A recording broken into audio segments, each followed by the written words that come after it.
The fluorescent lights in Bay 7 had been flickering for 11 minutes, and nobody had fixed them because nobody had time. And nobody had time because Dr. Marcus Teller was holding court in the middle of the trauma bay, lecturing 3 residents about documentation while a man in the corner stopped breathing. Not dramatically, not with alarms or convulsions or the movie version of dying. He just went quiet. His chest slowed. His lips, already pale from blood loss, shifted toward something darker. His oxygen sat monitor beeped once, soft as a watch alarm in an empty room, and the number on the screen dropped from 91 to 88 to 84, and nobody looked up from their clipboards. Nobody except Nora Callahan. She was supposed to be restocking supply carts in the hallway. Dr. Teller had made that very clear, loudly, in front of 6 colleagues and 2 patients who were definitely conscious enough to hear every word. "You don't belong in critical cases, Callahan. You're a liability in this unit, and I will not have you second-guessing my staff." He'd said it with the calm of a man who had said it before, to other people, in other hallways, and had never once been wrong enough to stop. Nora had nodded. She had taken her cart. She had wheeled it 3 feet into the corridor and stood there with both hands on the handle, staring at the tile floor, doing the breathing exercise her sister had taught her 2 years ago when she'd first started at Coastal Ridge Medical Center and come home crying twice in the same week. She counted to 4 on the inhale. Then she looked through the bay window and saw the man in the corner stop breathing. The supply cart hit the wall when she moved.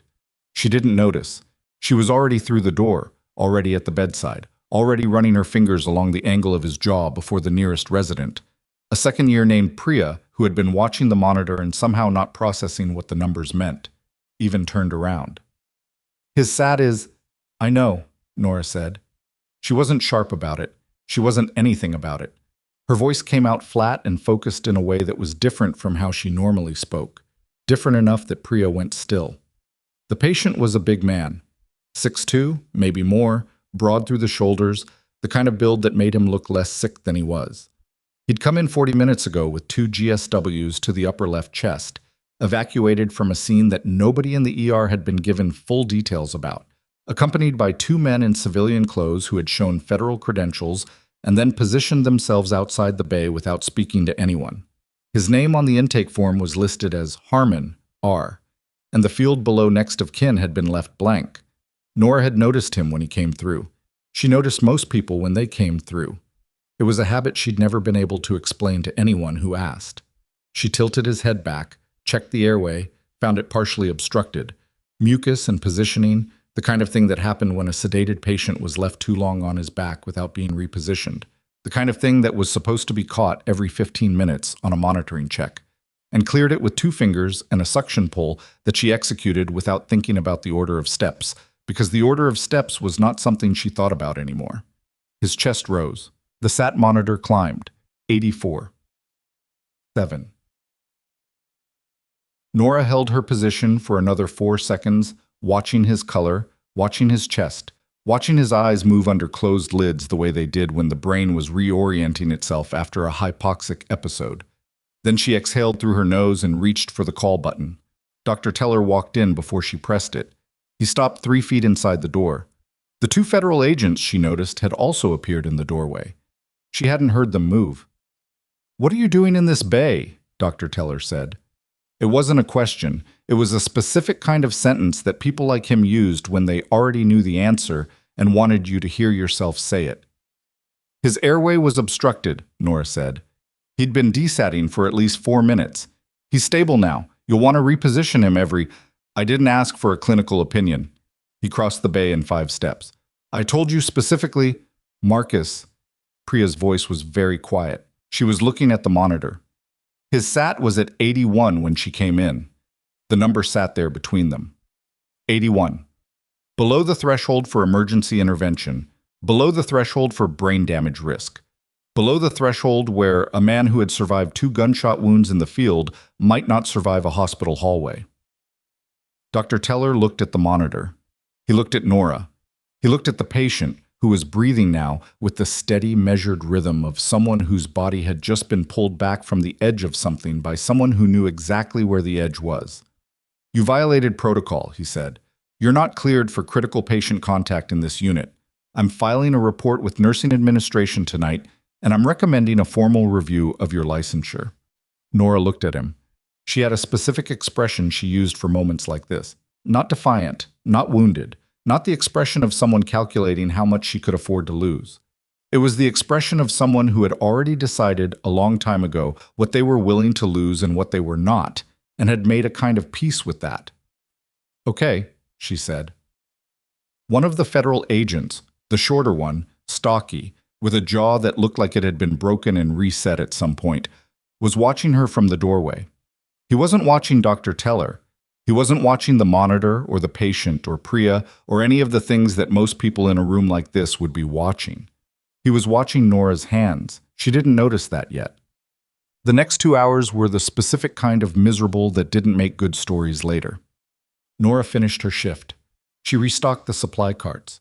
She answered a nursing administration email from her phone in the break room, requesting she come in for a meeting Thursday morning regarding a patient safety concern raised by department leadership, which was the institutional way of saying that Dr. Marcus Teller had already made his calls. She ate half a granola bar.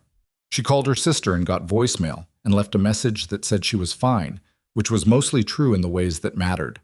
At 9:47 p.m., with 40 minutes left in her shift, she was in the medication storage room when the ER doors opened with the kind of controlled urgency that was different from regular urgency, quieter, more deliberate, the sound of people who moved through crisis without advertising it. She heard it through the wall and went still. 4 voices, 2 sets of boots with a particular heel-to-toe weight distribution, the soft click of equipment being checked and secured. She'd cataloged that sound pattern somewhere in the back of her brain years ago, and it had never fully gone away. She finished counting the medication trays and went back to her cart. The hallway outside the trauma bay had changed. There were 6 new people in it, none of them in hospital scrubs, all of them carrying themselves with the contained stillness of people who had learned to move through uncertain environments without contributing to the noise. 2 wore civilian clothes with federal credentials visible. 2 wore military uniforms. Army, she noted, not Navy, though the patch configurations were partially obscured. The remaining 2 were in tactical civilian gear that was designed to read as ordinary and did not quite succeed. At the center of the group was a man she hadn't seen come in. He was tall without being remarkable about it, mid-40s, the kind of face that had probably looked younger before it decided to stop bothering. He wore Army utility uniform with a major's insignia and moved with the particular economy of someone who had spent a long time in places where wasted motion had consequences. His eyes were doing the same thing the stocky federal agent's eyes had been doing earlier: cataloging, mapping, filing, the continuous low-level threat assessment of someone for whom awareness wasn't a skill so much as a permanent condition. He was talking to the ER charge nurse, Donna, who had been running this department for 16 years and was not impressed by military rank or federal credentials or men who moved like they owned the hallway. She was holding a clipboard and pointing at something and using her explaining things to difficult people voice. The major was listening, but his eyes moved to Nora when she came around the corner with her supply cart. She kept walking. "Nurse!" She stopped. The word wasn't loud. It wasn't commanding in the theatrical sense. It was simply spoken by someone who was used to being heard. She turned. He crossed the distance between them in a few even strides and stopped at a conversational distance, close enough to be deliberate, far enough to be professional. "You were the attending nurse for the patient in Bay 7 when he coded?" "He didn't code," she said. "His airway was partially obstructed and he was desaturating. I cleared the obstruction. His stats normalized within 90 seconds, before the monitor alarm triggered. The monitor was set to alarm at 75. He would have sustained hypoxic injury before it alarmed." The major looked at her for a moment. Not the way Dr. Teller looked at her. Not assessing her deficiencies. Not building a case. Assessing something else. Something she couldn't quite locate. "How long before you intervened did you identify the problem?" "About 4 minutes from when I first observed him." "From the hallway?" "Through the bay window." He tilted his head slightly. "You were reading his OXSAT from the hallway." "I was reading his color and his chest movement. The SAT number confirmed it." Behind the major, the stocky federal agent, the one who had been watching her hands, was standing in the bay doorway. He was still watching her. She made herself not look at him directly. "What's your name?" the major asked. "Callahan. Nora Callahan." "I'm Major Deke Hargrove," the The man you treated is under federal protection. I need a few minutes of your time. I'm still on shift, she said. I've cleared it with your charge nurse. Donna, from 15 feet away, gave Nora a look that said, I tried, and also please just go with the man before my evening gets more complicated. Nora left her supply cart against the wall and followed him. They used a family consultation room, the small one off the main corridor with 3 chairs and a box of tissues on the table and a laminated poster on the wall about hand hygiene that someone had taped slightly crooked and never fixed. Hargrove sat. The stocky agent stood near the door. Nora took the chair across from the major and folded her hands in her lap and waited. The patient's name isn't Harmon, Hargrove said. That's a cover identity. He's an active-duty Navy operator who was wounded during a classified recovery operation 48 hours ago. He was transported here because this facility was the closest Level 1 trauma center and because the original evacuation plan was compromised. He paused. I'm telling you this because you may be called upon to provide testimony about his treatment tonight, and I want you to have accurate context. Okay, she said. Your intervention tonight. He stopped. Considered something. Walk me through your assessment. Exactly. She walked him through it. What she'd seen, what she'd done, in what order, with what reasoning. She kept it clinical and sequential and used the language she always used for clinical situations, which was precise and spare and contained nothing extra. When she finished, Hargrove was quiet for a moment. That's not a standard nursing assessment protocol, he said. It got the job done. It did, he agreed. It's also not something they teach in nursing school. She met his eyes and didn't say anything. The stocky agent by the door shifted his weight. Ma'am, he said. His voice was rougher than Hargrove's, worn around the edges, the voice of someone who had spent time in environments that were hard on voices. The patient is conscious. He's been asking about you. She looked at him. He said... The agent glanced at Hargrove, who gave a small nod. He said to tell the nurse with the steady hands that he's okay. Nora looked at the laminated hand hygiene poster on the wall. She looked at it for a few seconds longer than the situation required. That's good, she said. I'm glad he's okay. Hargrove leaned forward slightly. Nurse Callahan, I'm going to ask you something directly, and I'd appreciate a direct answer. Go ahead. Where did you learn to assess and clear an airway obstruction under stress in the field configuration you used tonight? The room was very quiet. The fluorescent light above them had the faint, intermittent buzz of a bulb that was aging out. The same flicker as Bay 7, the same slow failure that nobody had gotten around to fixing. I've had a lot of on-the-job training, she said. Hargrove looked at her the way people looked at statements they intended to come back to. The nursing administration review that's been initiated against you tonight, he said. Who filed it? Dr. Teller, the trauma chief. On what grounds? Protocol violation, unauthorized intervention in a critical case. Hargrove's expression didn't change, but something around his eyes did. The intervention that kept my operator from sustaining brain injury. He'd characterize it differently. I'm sure he would. Hargrove stood. I'll need you available for the next 24 hours. Don't go far. He said it the way people said things when they were used to those things being done, not as a request but as an expectation, and Nora noted it without comment. She stood too. At the door she paused. The patient, she said. He should be repositioned every 20 minutes tonight. His chest wounds are going to make standard positioning uncomfortable, but the alternative is another obstruction risk. Make sure whoever's monitoring him understands that. The stocky agent blinked. I'll pass that along. She nodded and went back to her supply cart. The shift ended at 11. She drove home on Caldwell Avenue with the windows down despite the November cold, the way she did when she needed to think without the heat making her sleepy. She lived in a second-floor apartment above a dry cleaner's that had been closed for 8 months, in a building where she knew her neighbors by their schedules more than their names. The woman on the 3rd floor who left at 5 a.m. every day. The older man in 2B who got his groceries delivered on Wednesdays. She made tea she didn't drink.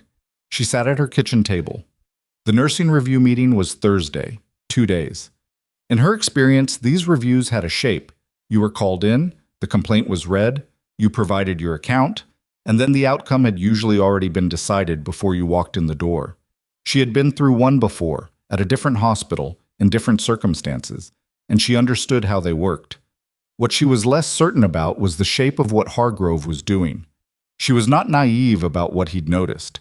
She'd seen it in his face when she'd described the airway assessment, the slight recalibration of something, the way a person looked when the information they were receiving didn't match the category they'd placed you in. She'd seen it in the way the stocky agent had been watching her hands from the first moment. She knew what they were adding up. The question was what they would do with the sum. Her phone lit up on the table. Unknown number, the kind of area code that could be federal or could be a spam call pretending to be federal. She let it ring 4 times. Then she picked it up. "Callahan," she said. There was a pause on the other end. Then Hargrove's voice, and something in it that was different from the consultation room. Quieter, more careful. "There's something you should know," he said. "Before tomorrow." She waited. "We ran your employment history tonight. Standard procedure for anyone in contact with a protected asset." Another pause. "There's a gap. 6 years, starting about 8 years ago. No employment records, no tax filings, no residential address, nothing." The November air coming through the window she'd forgotten to close was very cold.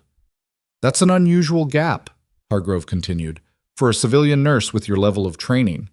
Nora looked at the untouched tea on the table in front of her. "People go through difficult periods," she said. "Yes," he agreed. "They do." And then, carefully, "I've seen gaps like that before, Callahan, in personnel files from a very specific kind of service record, the kind that gets sealed." She didn't answer. "I pulled a file tonight," he said. "A sealed one. It took some authorization I don't normally invoke, and some people are going to notice I invoked it." He paused again. "The file doesn't have your name in it, but there's a call sign in it that I think we should talk about." Outside the window, a delivery truck moved down Caldwell Avenue, its headlights sweeping across the wall above her kitchen table, there and gone. "What call sign?" she said, though some part of her already knew. Hargrove said one word, and Nora Callahan, who had spent 4 years being invisible, who had chosen invisible with both hands and held on to it, who had built a quiet life in a second-floor apartment above a closed dry cleaners specifically because quiet and invisible were the 2 things she'd never had before, set down her phone on the table and looked at her hands in the dark, and understood that the 6 years she'd spent burying herself were about to surface whether she was ready or not. The word hung in her kitchen the way certain words did. Not loud, not dramatic, just suddenly occupying all the available space so that everything else had to arrange itself around it. Valkyrie. Nora didn't move for a long moment. The November air kept coming through the window. The tea had gone completely cold.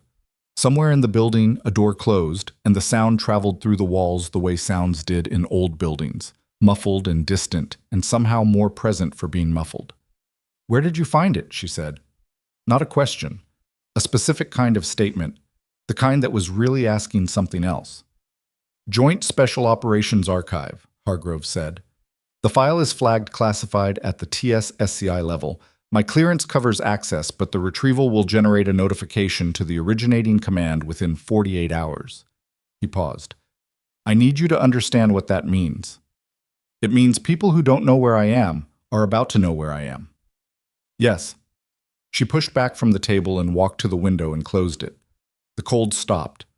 The apartment felt smaller immediately. 48 hours, she said. Maybe less. Depends on who's watching the notification queue. He let that sit for a second. "There's more in the file, Callahan. I'm not going to read it to you over the phone, but I need to know. And I'm asking you directly because we don't have time for the other way. Are there people who would have reason to look for the operator we have in Bay 7 if they knew his current location?" The question reoriented the conversation so completely that it took her a half-second to track it. "You think the file access triggered something. I think the file access may have confirmed something that was already in motion." His voice was careful in a way that was more alarming than urgency would have been. "The operator was extracted from a compromised site. The compromise may have been internal. We've been operating on the assumption that his location here is unknown. I'm no longer comfortable with that assumption." Nora stood in the middle of her kitchen with her hand still on the window latch. "What's his condition?" she said. "Stable, conscious.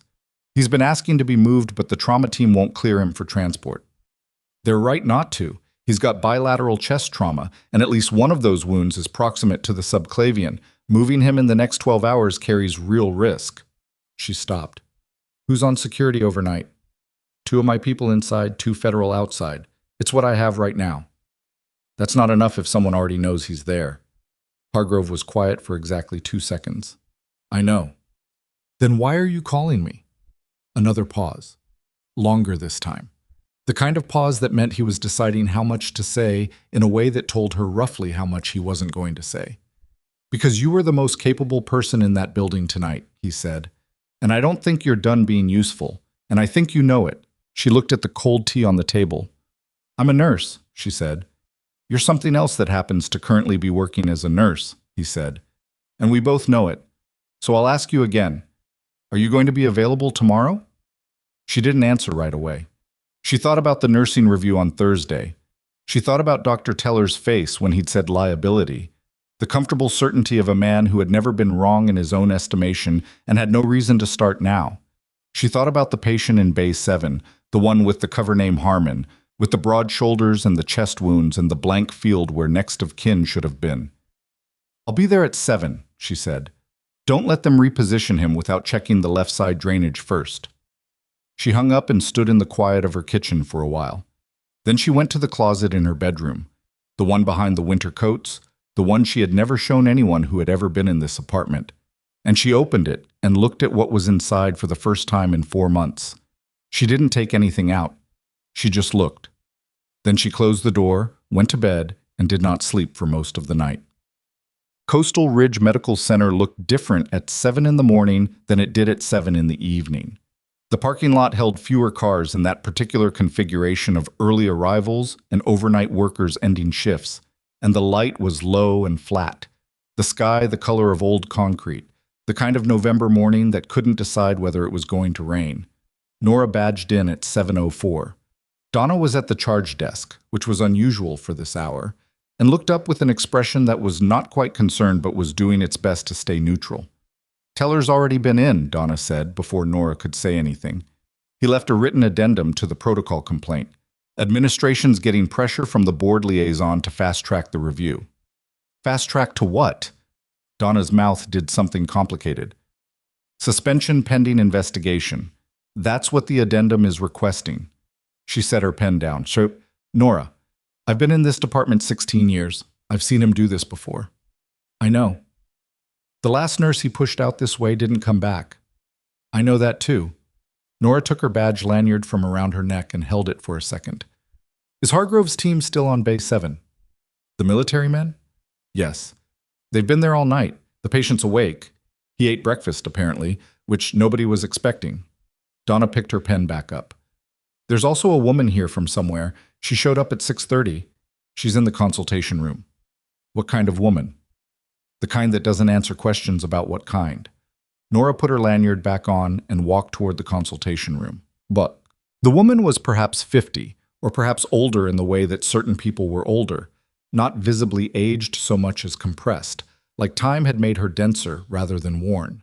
She wore a dark blazer over a gray shirt and had the quality of stillness that Nora associated with people who had spent large portions of their lives in rooms where the wrong movement meant the wrong outcome. A leather portfolio sat closed on the table in front of her. She did not look up from it when Nora came in, and then she did, and her eyes were the specific flat gray of someone who had long since stopped being surprised by anything. "Nora Callahan," the woman said. Also not a question. "That's right." Nora sat down across from her. "Who are you?" "Rena Voss.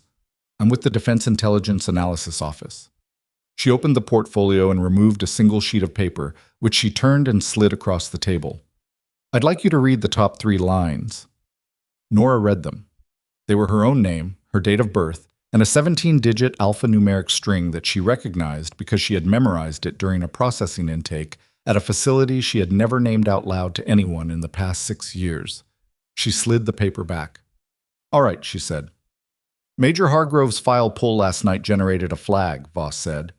"The flag routed to my office because my office has been maintaining a passive monitoring protocol on that particular archive designation for the past 14 months. She folded her hands on the portfolio. You should know that the flag also generated a secondary notification outside our monitoring chain. We identified the recipient approximately 3 hours ago. The quality of the air in the consultation room shifted. Who? Nora said. A private intelligence broker with confirmed ties to the network that compromised the operator's extraction site. Voss's voice was entirely uninflected. His name is Gareth Lowry. He operates primarily in contract security and information acquisition. He has a confirmed source inside a federal clearance database who has been selling access notifications. Essentially, anytime a sealed file gets opened, Lowry's source logs it, identifies the subject, and sells that information to whoever is paying for it. Nora looked at the laminated hand hygiene poster on the wall. It was the same one as last night, still crooked. So when Hargrove opened my file, she said, Lowry's source flagged it. Lowry now knows that the call sign Valkyrie has surfaced, which means someone in an active federal operation has reason to access the file, which means the operator is likely alive and in a recoverable location. Voss paused.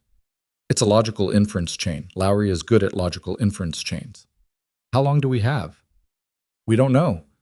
Lowry moves quickly when he has purchasable intelligence, but he's also careful.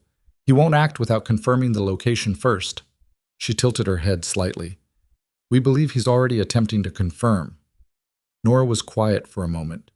She thought about the hospital's layout, the loading dock on the south end, the maintenance corridors that ran between the west wing and the main building, the service elevator that most clinical staff used maybe twice a year.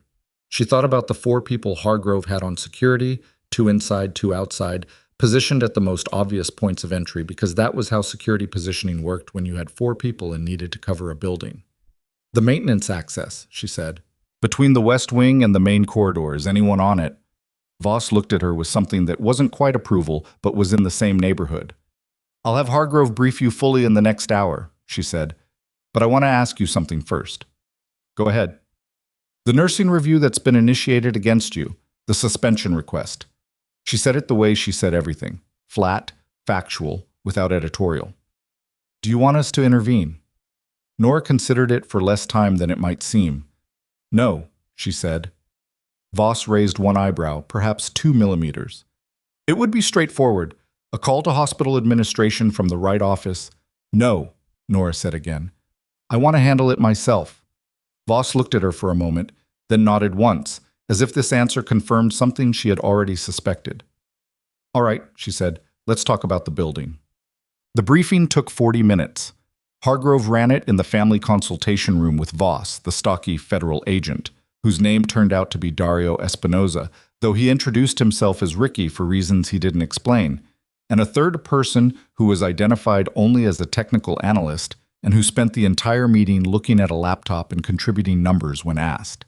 They went through the building's access points, the monitoring gaps in the security camera system, the maintenance staff rotation, and the patient's current clinical status. The patient's name, in the room and with the door closed, was Marcus Reeve. He was a senior Navy operator with 14 years of service who had been wounded extracting an asset from a network that Lowry's clients had been trying to locate for the better part of 2 years. The intelligence he was carrying, not physically, not anymore but in his head, was the kind of operational detail that certain people would spend significant resources to suppress. He's not going to stay in that bed much longer, Nora said, when Hargrove finished the clinical section of the briefing. The trauma team says another 24 hours minimum. I know what they said. I'm telling you he won't stay. She'd been in Bay 7 at 6:50 before the briefing, and she'd seen it. The specific restlessness of a person whose body was hurt, but whose threat assessment had already overridden the body's preference for rest. He's a liability to himself right now. Someone needs to explain to him in terms he'll actually respond to why moving is a worse tactical option than staying. Hargrove looked at her. You want to talk to him, he said. I think he'll listen to me. You're not cleared to discuss operational. I'm not going to discuss operational details. I'm going to tell him that the chest cavity on his left side is not structurally stable enough to handle the kind of movement he's contemplating, and that if he pulls the drainage without medical supervision, he will likely be dead within 6 hours. She paused. That's just medicine. Hargrove pressed his mouth together. Fine. After the briefing. The briefing continued. Nora listened to the technical analyst's assessment of the camera gaps and started building a different picture in her head. Not the security picture, which was Hargrove's problem, but the contingency picture. The thing you thought about when you were being honest with yourself about how these situations actually resolved, which was rarely according to the plan and usually according to whoever had the clearest picture of the terrain. She knew this building. She had worked in it for 2 years. She knew which doors were slow to close and which alarms had response delays, and which corridors were busy at which hours and which were functionally empty. She had learned it the way she learned most environments. Not deliberately, not with the specific intention of knowing it tactically, but because she had never been able to turn off the part of her brain that catalogued such things. It was inconvenient most of the time. Today, it wasn't. When the briefing ended, Espinosa fell into step beside her in the corridor. "You were quiet in there," he said. "I was listening." "You were doing more than that." He said it without accusation, just observation. "You know this building." "I work here." "Yeah." He glanced at her sideways. "Reeve, the patient. He said something else this morning, not just the message about his hands." He paused. "He said he knew the call sign, that he'd heard it twice before, from people he trusted." Nora kept walking. "He said if Valkyrie's here, we're probably going to be okay." Espinosa's voice was careful. "That's a lot of confidence in a nurse he met unconscious." "He wasn't entirely unconscious," she said. They reached the bay. Marcus Reeve looked better than he had any right to. He was propped at 30 degrees, correctly, she noted, with the clinical part of her brain that never fully clocked out, with both drainage lines intact and the left side monitor showing numbers that were within acceptable range for his injury profile. He was also clearly furious about something, which she identified from his posture rather than his expression, the specific set of a person who is lying still because they've been told to and not because they want to. He looked at her when she came in. He had the same eyes she'd seen last night, very awake, very direct, doing the same continuous assessment that Hargrove did, that Espinosa did, that she did. The eyes of someone for whom awareness was structural. "You're the nurse," he said. "I'm the nurse," she agreed. She picked up his chart from the bedside hook and looked at the overnight notations. "They tell me you're the one who—" "Your left chest cavity is not stable," she said, not looking up from the chart. The wound tract from the second GSW passed close enough to the subclavian that any significant upper body movement carries a real rupture risk. The drainage tube on that side is managing fluid accumulation that would otherwise compromise your lung capacity within hours. She turned a page. If you remove that tube without medical supervision, the fluid will accumulate faster than your body can compensate for, and you will be in acute respiratory failure before you get wherever you think you're going. Silence. She looked up. He was watching her with an expression that was somewhere between respect and something more complicated. "I wasn't going to remove it," he said, though his tone suggested this was a more recent decision than it might have been. "Good." She hung the chart back up. "Your vitals this morning are better than I expected. You need another 18 to 20 hours minimum before any discussion of transport. After that, it depends on the imaging." "I've operated through worse." "I know," she said. And she said it in a specific way. Not "I'm sure you have," or "that must have been difficult," but just "I know," flat and certain, the way you said something you had personal context for. He went still. She met his eyes and held them for a moment, then looked back at the drainage line on his left side to check the output volume. "Valkyrie," he said quietly. She didn't answer. "I heard it twice," he said. First time was from a chief in Bahrain who said he'd watched a combat medic work for 6 hours straight under direct fire and get 11 people out alive. Second time was in a debrief from a pilot who said the same call sign cleared a compound LZ under contact so the birds could land. He paused. Both times they said whoever it was had gone dark, resigned, maybe, or extracted for other reasons. Nora checked the second drainage line. "Output looks right. Someone's been monitoring this correctly." "That's not an answer." "No," she agreed. He let it rest for a moment, then, "Hargrove thinks you can help keep me alive until they can move me." "Hargrove's not wrong. What do you think is coming?" She looked at him directly. He was asking a tactical question and deserved a direct answer, and also he was going to worry less if he was working with real information rather than the gap where real information should be. "I think someone already knows you're here," she said. "I think they're confirming before they move. I think we have hours, not days." He absorbed this with the particular stillness of a trained person hearing bad news they had half expected. "And you're going to be here when it happens." "I work here," she said. Something shifted in his face. Not warmth, exactly. He wasn't that kind of person, she could see that clearly, but something adjacent to it, something that came from being in bad situations with people who were honest about the odds and stayed anyway. "Okay," he said. "Okay." She left the bay and walked back toward the main corridor. She had 4 hours until the nursing review that Teller had pushed to this morning. Someone in administration had moved it up, which meant either Teller had more leverage with the board than she'd realized, or someone was trying to resolve her employment status before things in the building got complicated. She had a feeling she knew which one. Dr. Marcus Teller arrived at the hospital at 8:47 a.m., which was 12 minutes later than his usual time, and he arrived with a man Nora didn't recognize, mid-50s, in a suit rather than scrubs, with the particular walk of someone who was here in an administrative capacity and wanted the building to understand that. They went directly to the nursing administration office on the 3rd floor. Donna called Nora's extension at 9:02. "The board liaison is here," she said, which confirmed the second option. "They're convening the review at 9:30. They want you there." "I'll be there." She spent the next 25 minutes doing her rounds.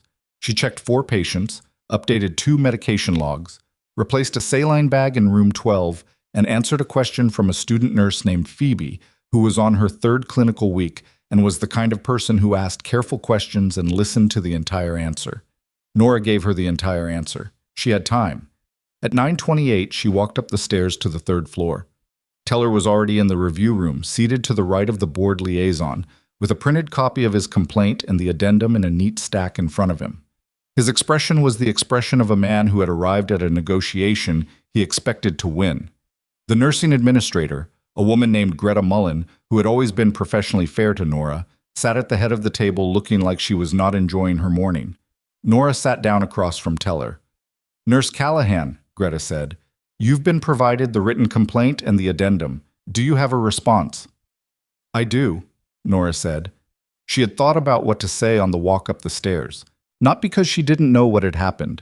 She knew precisely what had happened, but because there were 2 ways to be in a room like this.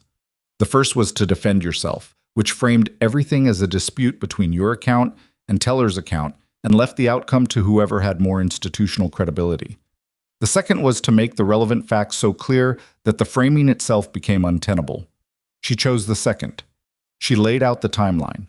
The patient's oxygen saturation at the point of her observation, the clinical threshold for intervention, the time elapsed before she entered the bay, the specific steps she took, the documented improvement in the patient's condition. She kept it factual, and she kept it sequential, and she did not look at Teller except when she was specifically addressing something he had written. When she finished, Teller leaned forward. "The protocol. The protocol requires nursing staff to defer to the attending physician for critical case management," she said. "The attending physician was not present in the bay and was not assessing the patient at the time I intervened. The patient was in acute respiratory distress. Protocol also requires nursing staff to take immediate action in life-threatening emergencies regardless of assignment status." She looked at him. "Both things are true. The protocol supports my actions." Teller's jaw tightened. "You've been a problem in this department since you arrived," he said.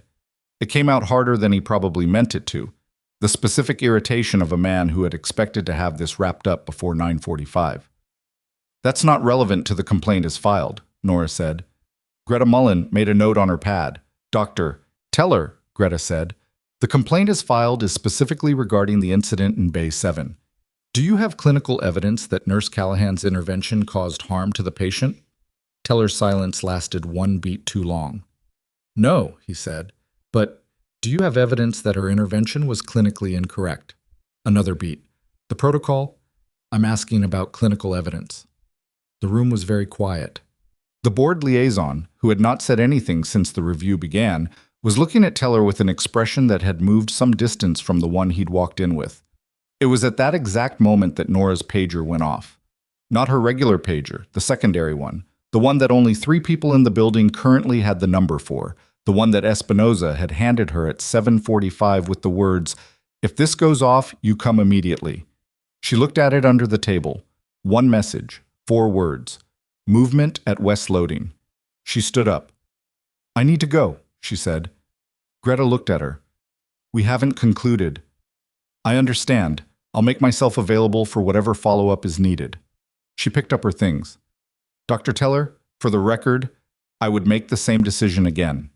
She walked out of the room without looking at Teller's face, and she took the stairs down at a pace that wasn't running but was everything adjacent to it. And as she moved through the hospital, she was already building the map in her head.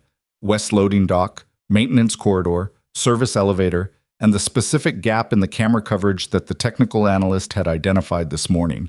The gap that sat directly between the loading dock and Bay 7, like a path that someone had drawn specifically to be used. She badged through the west corridor door and moved into the maintenance hallway, which was narrow and lit with overhead fluorescents that were better maintained than the ones in the ER.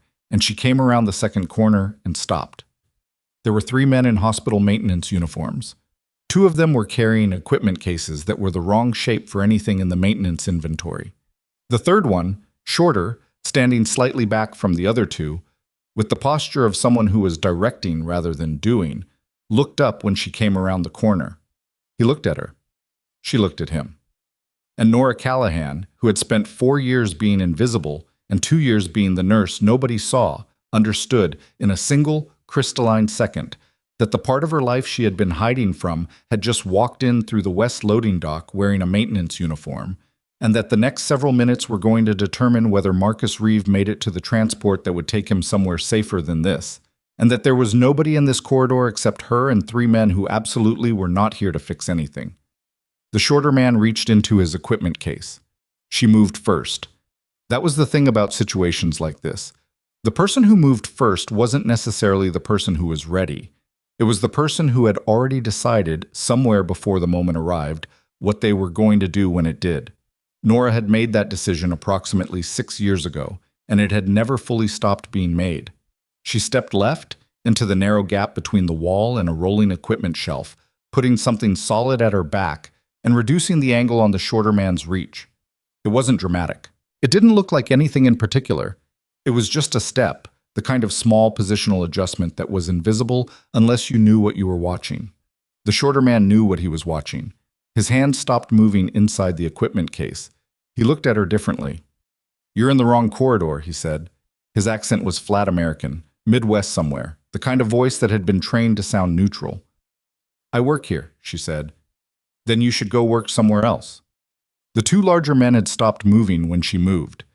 They were watching her with the specific attention of people recalculating, which told her something about their training. They were good enough to recognize that something was wrong with this picture, but not experienced enough to have already decided what to do about it. She looked at the equipment case. "What are you fixing?" she said. The shorter man's jaw tightened. She'd bought herself maybe 4 seconds of additional hesitation, and she used them. She hit the emergency corridor alarm on the wall panel behind her left shoulder, the one she had noted this morning because it was 8 feet from the second maintenance hallway junction, and it was on a separate circuit from the bay alarms, meaning it would trigger the security response protocol without showing as a patient emergency on the main board.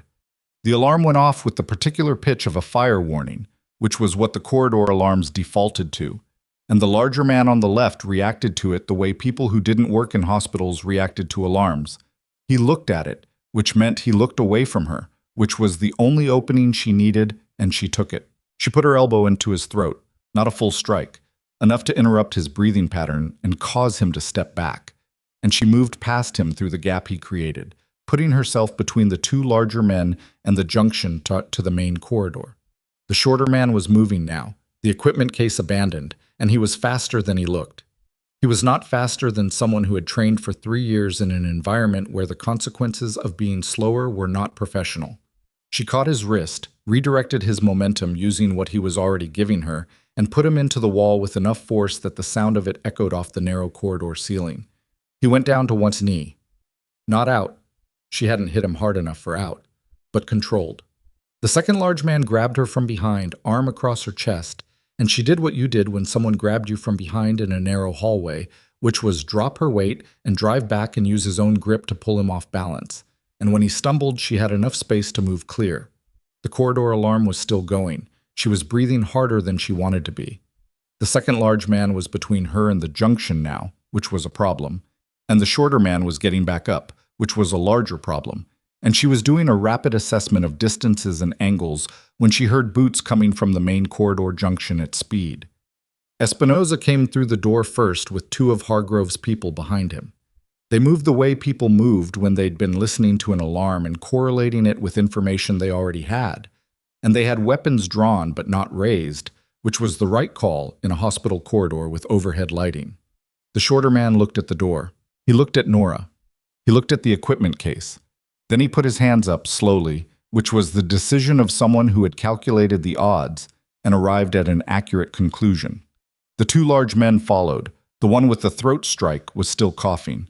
Espinosa swept the corridor, verified the case, came back to Nora. He looked at her for a moment. "You hit the fire alarm," he said. "The corridor alarm," she said. "It's a different circuit."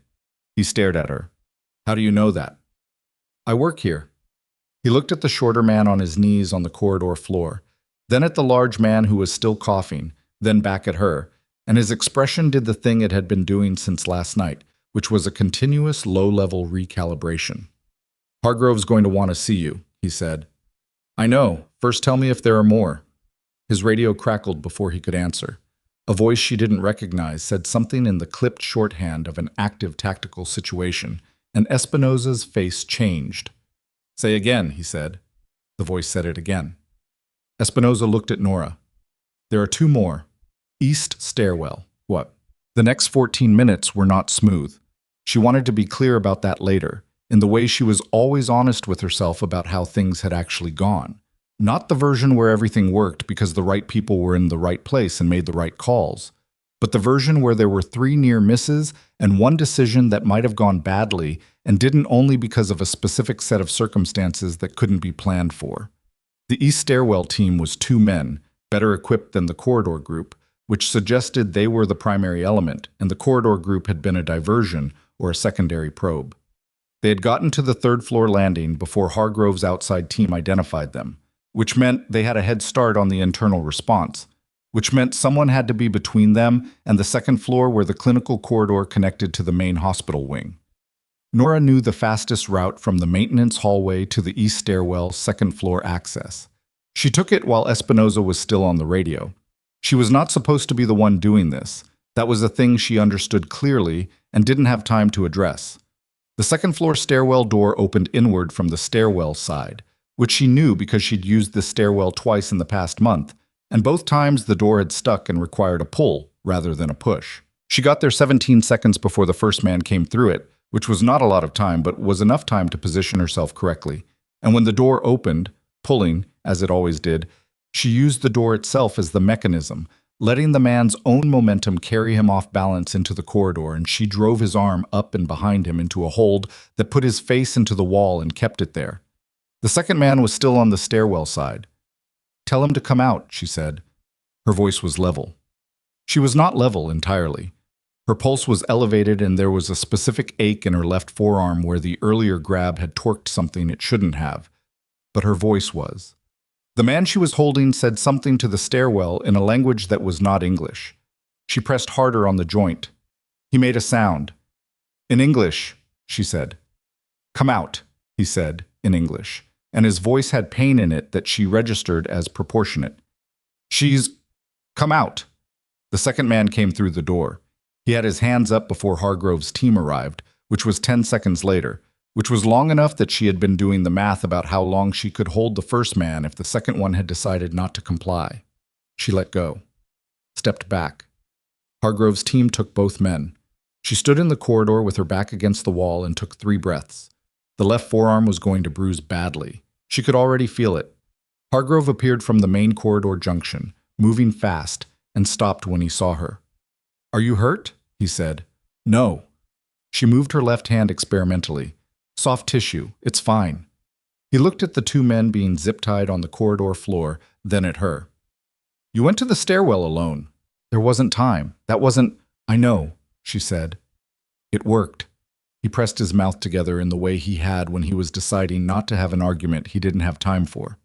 "We have all 5 contained. Voss's team is processing them downstairs." He paused. "The building's locked down, Security is telling staff it's a fire alarm response. He looked at her left arm. You need to get that looked at. I will. She pushed off the wall. How's Reeve? Stable. He's been talking to our team, keeping himself updated on comms. A pause that contained something that might have been exasperated respect. He figured out what was happening from the radio traffic and was trying to tell my people how to position in the east stairwell from his hospital bed. Despite everything, something in her chest moved. Did his advice help? It was accurate advice, Hargrove said, in the tone of someone not quite willing to admit how accurate. She followed him back through the corridor, and as they walked, she was already thinking about what came next. Not the tactical next, which was Hargrove's problem, but the medical next. 5 people taken into custody meant a federal response protocol, which meant the hospital administration was about to get a call that was going to make the nursing review feel like a very long time ago. And Dr. Teller, who had been in the nursing administration office on the 3rd floor during the entirety of the past 14 minutes, was about to discover that the situation in his hospital had shifted in ways he had not been informed about. She was thinking about that when they came around the corner and found Dr. Marcus Teller standing in the main corridor with the board liaison beside him, both of them looking at the zip-tied men being escorted through the hallway by federal agents, and neither of them looking like they had the context to process what they were seeing. Teller looked at Nora. She looked at him. She was still wearing her nurse's lanyard. Her left arm was going to bruise and her scrubs had corridor dust on the knee from where she dropped her weight in the maintenance hallway. She was not, by any standard metric, presenting well. Teller opened his mouth. Dr. Teller, Hargrove said, without looking at him, I need this corridor clear. I am the chief of trauma in this. I understand that.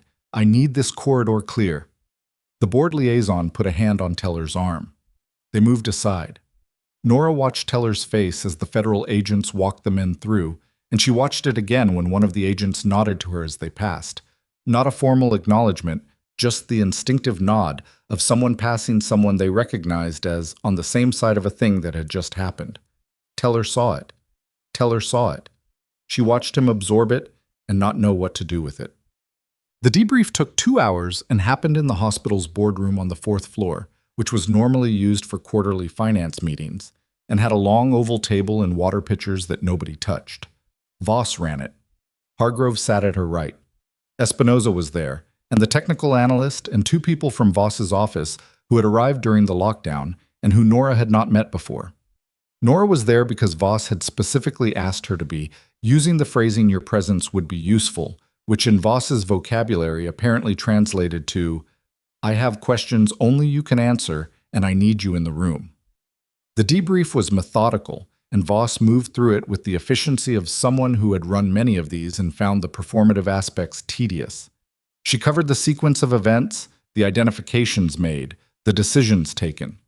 When she got to the corridor confrontation, she looked at Nora. Walk me through your assessment when you encountered the 3 individuals in the maintenance hallway, she said.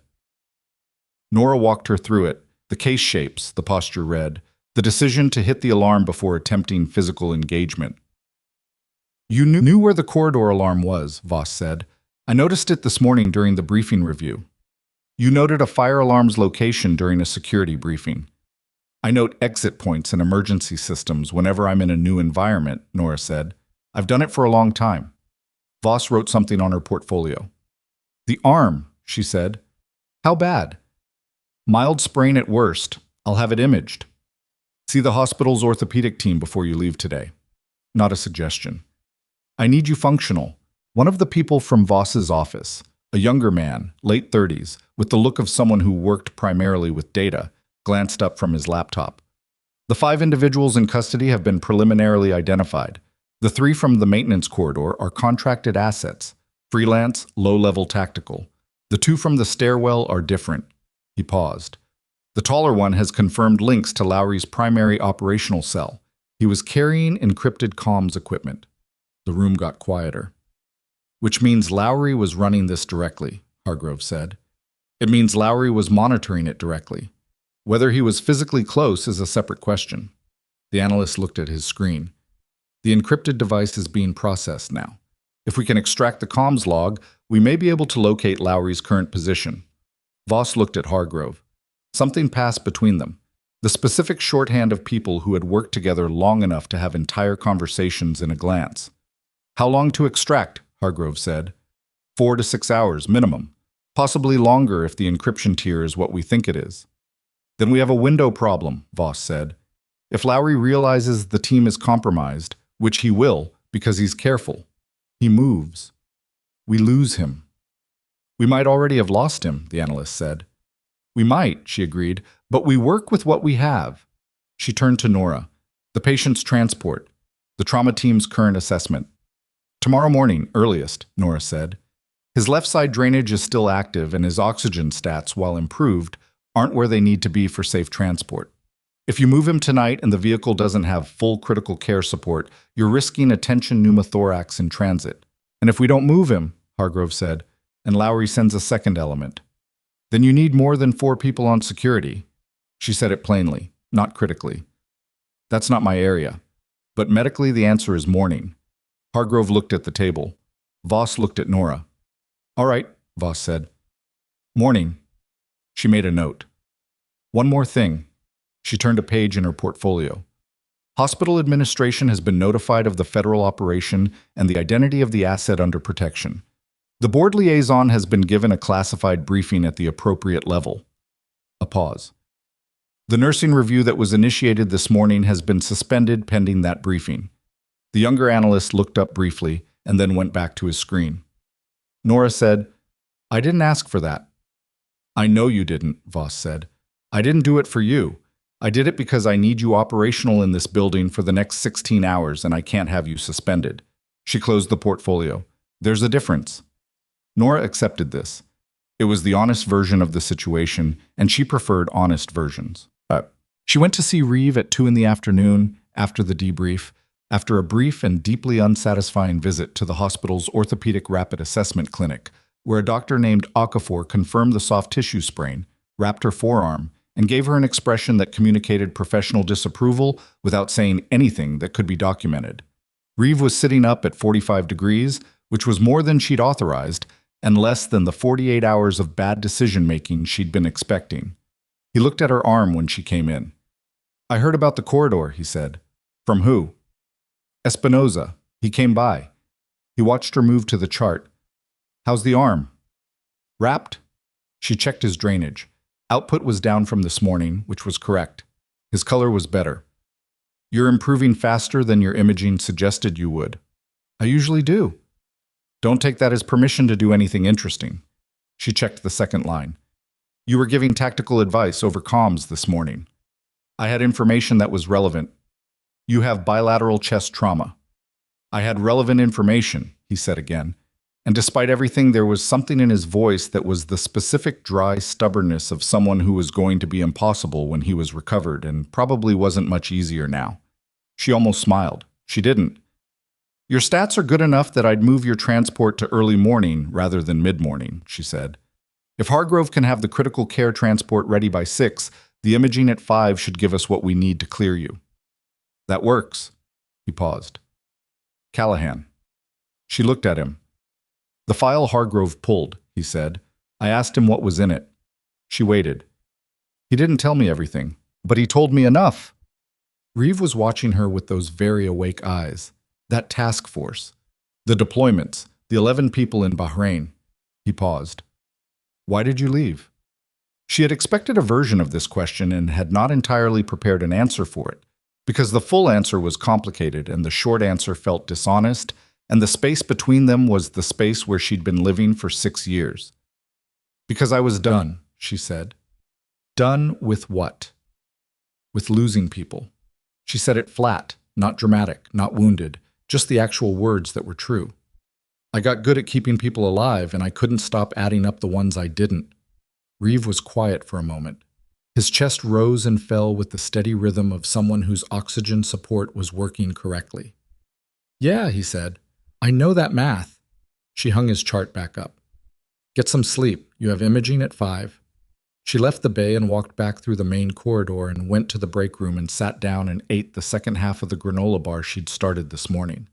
The November light through the break room window was already going gold, the kind of late afternoon light that came early in November and meant the dark was coming whether you were ready for it or not.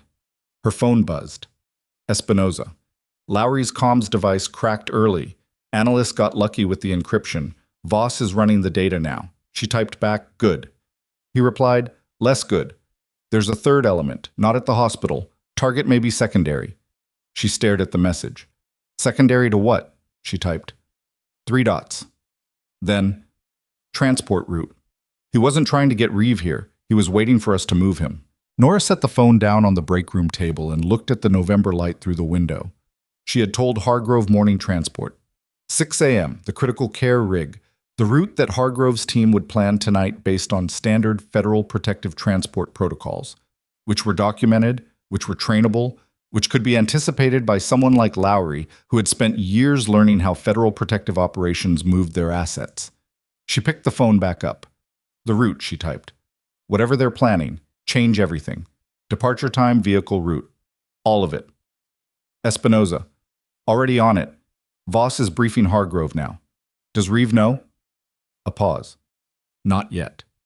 She was already standing up, already moving back toward Bay 7, because Reeve needed to know, and more than that, Reeve needed to be the one who helped plan the alternative, because he was the asset, and he was also the most tactically experienced person in the building who was not currently managing a federal investigation, and lying in a hospital bed with chest drains did not actually impair the part of the brain that was good at this. She was 3 steps into the corridor when the hospital's main PA system activated. It was supposed to be the end of shift announcement. It came at 4 p.m. every day, automatic, a recorded message about visitor hours that everyone who worked here had long since stopped hearing. What came out instead was static. A full second of it. Then a voice, not the recorded announcement voice, something else, something fed through the PA from an external source, flat and deliberate. Attention Coastal Ridge Medical Center. We have personnel inside the building. Corridor lockdown will not protect the asset. You have 30 minutes to arrange unobstructed access to patient Harmon, room 7, or we will demonstrate our capability to create a medical emergency in your pediatric unit. The static cut off. The PA returned to silence. Nora stood in the middle of the main corridor with a granola bar wrapper in her left hand, and the November light coming through the windows turning from gold to gray. And around her she could hear the specific sound of a hospital going from controlled to not, staff voices shifting register, a distant alarm that was not a fire alarm, the sound of someone running that was not the contained run of a medical emergency, but something more panicked, and she understood, with the complete clarity of someone who had spent years in situations where clarity was the only useful thing, that Lowry had not sent the hospital team to succeed. He had sent them to fail, specifically and observably, so that the federal response would lock down and harden and become predictable. And while everyone was watching the hardened response, she was already moving toward the pediatric unit. The pediatric unit was on the 2nd floor, east wing, 40 seconds from where she was standing if she moved fast and the elevator was already there. She moved fast. The elevator was not there. She took the stairs. The 2nd floor east corridor was different from the main ER wing, quieter on a normal day, with the particular muted quality of a unit where noise was managed because the patients were small, and some of them were scared, and all of them were already having the worst time of their lives. Right now, it was not quiet. 2 nurses were in the corridor looking at each other with the expressions of people who had heard the PA announcement and were trying to determine whether it was real and what real meant in this context. Nora came through the stairwell door and stopped.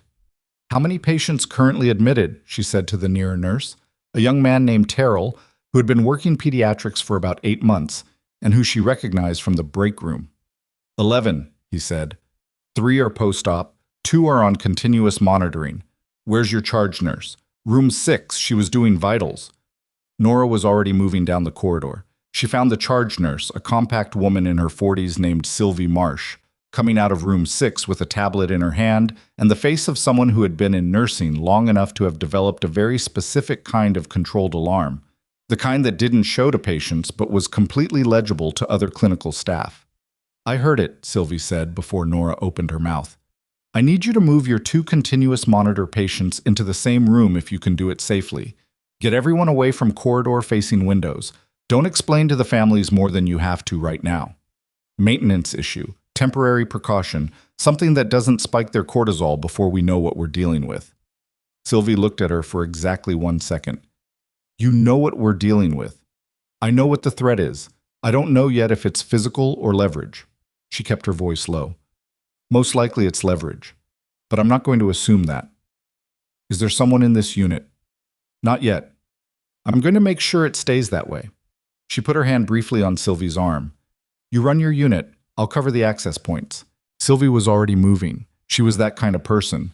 Not someone who needed the full picture to act correctly, just enough of it to know what her job was.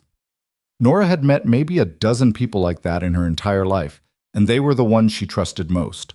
She went to the end of the corridor where the east stairwell and the service corridor intersected, and she stood there and she thought. Lowry's message had given a 30-minute window. That was either a real operational timeline or it was theater, a number chosen to create maximum disruption, force rapid federal decision-making, and manufacture the conditions under which a protective transport might be rushed, and therefore predictable. She had already texted Espinoza about the route. Voss and Hargrove were adapting. That piece was in motion. The pediatric threat was something else. It was the kind of threat that was designed specifically for hospital environments because hospitals had a specific vulnerability that federal buildings and military installations didn't. They couldn't lock down completely because locking down completely meant people died. You couldn't cut power to isolate a wing when 3 patients were on ventilators. You couldn't block all access when someone's child was coding in room 4. Lowry knew this. He had chosen this location because of this. She pulled out her phone and called Espinoza directly. He picked up on the second ring. I know about the PA. The pediatric threat isn't the operation, she said. It's the pressure. He wants Hargrove to make a decision under time constraint. How many people does Hargrove have who aren't currently managing the 5 in custody? A pause while Espinoza thought. Me, 2 others. Voss's team is 2. That's not enough to cover both floors and the transport prep. I know. Who's on Reeve right now? Dominguez, she's solid. Tell her not to let anyone in the bay she doesn't personally recognize. Anyone, including clinical staff. A beat. Including clinical staff. Lowry's been in this building through the PA system. He has a source, or he has access. Either way, the perimeter is softer than we thought. She paused. I'm going to stay on pediatrics until you can get someone up here. Nora.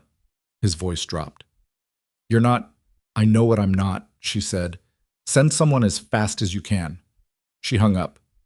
The service corridor at the end of the east wing had 2 access points, the stairwell she'd come through and a secondary access door that connected to the hospital's central service spine, the network of maintenance corridors that ran through the building like a circulatory system.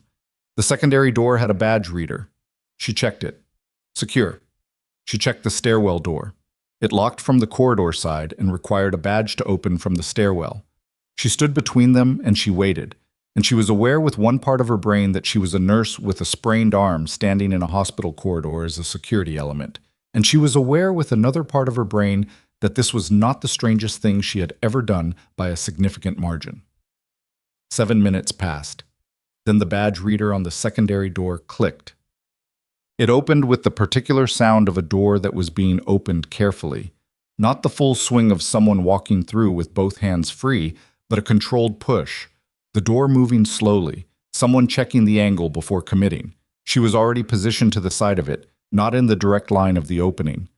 The man who came through was wearing hospital maintenance coveralls and carrying a toolbox, and he was the 4th person today who had dressed as maintenance and was not maintenance, and she was running out of patience for it in a specific, concrete way. He saw her. She was close enough that the distance didn't give him useful options, and she'd learned a long time ago that the moment after someone registered your presence was the most important moment in a physical encounter. It was the moment where their brain was receiving information and their body was waiting for instruction, and it was the moment where you either committed or you didn't. She committed. It was not clean. She wanted to be honest about that. Her left arm was wrapped and functionally limited, and the man was larger than the people in the maintenance corridor, and the first 2 seconds were worse than they should have been because she had to compensate for the arm in real time while also processing the toolbox, which he swung, which was a bad idea in a narrow corridor but created a problem regardless. She took the edge of it on her right forearm, which she would feel tomorrow, and used the swing's follow-through to close distance and put him off balance, and from there the mechanics were more reliable. She had him controlled in approximately 9 seconds.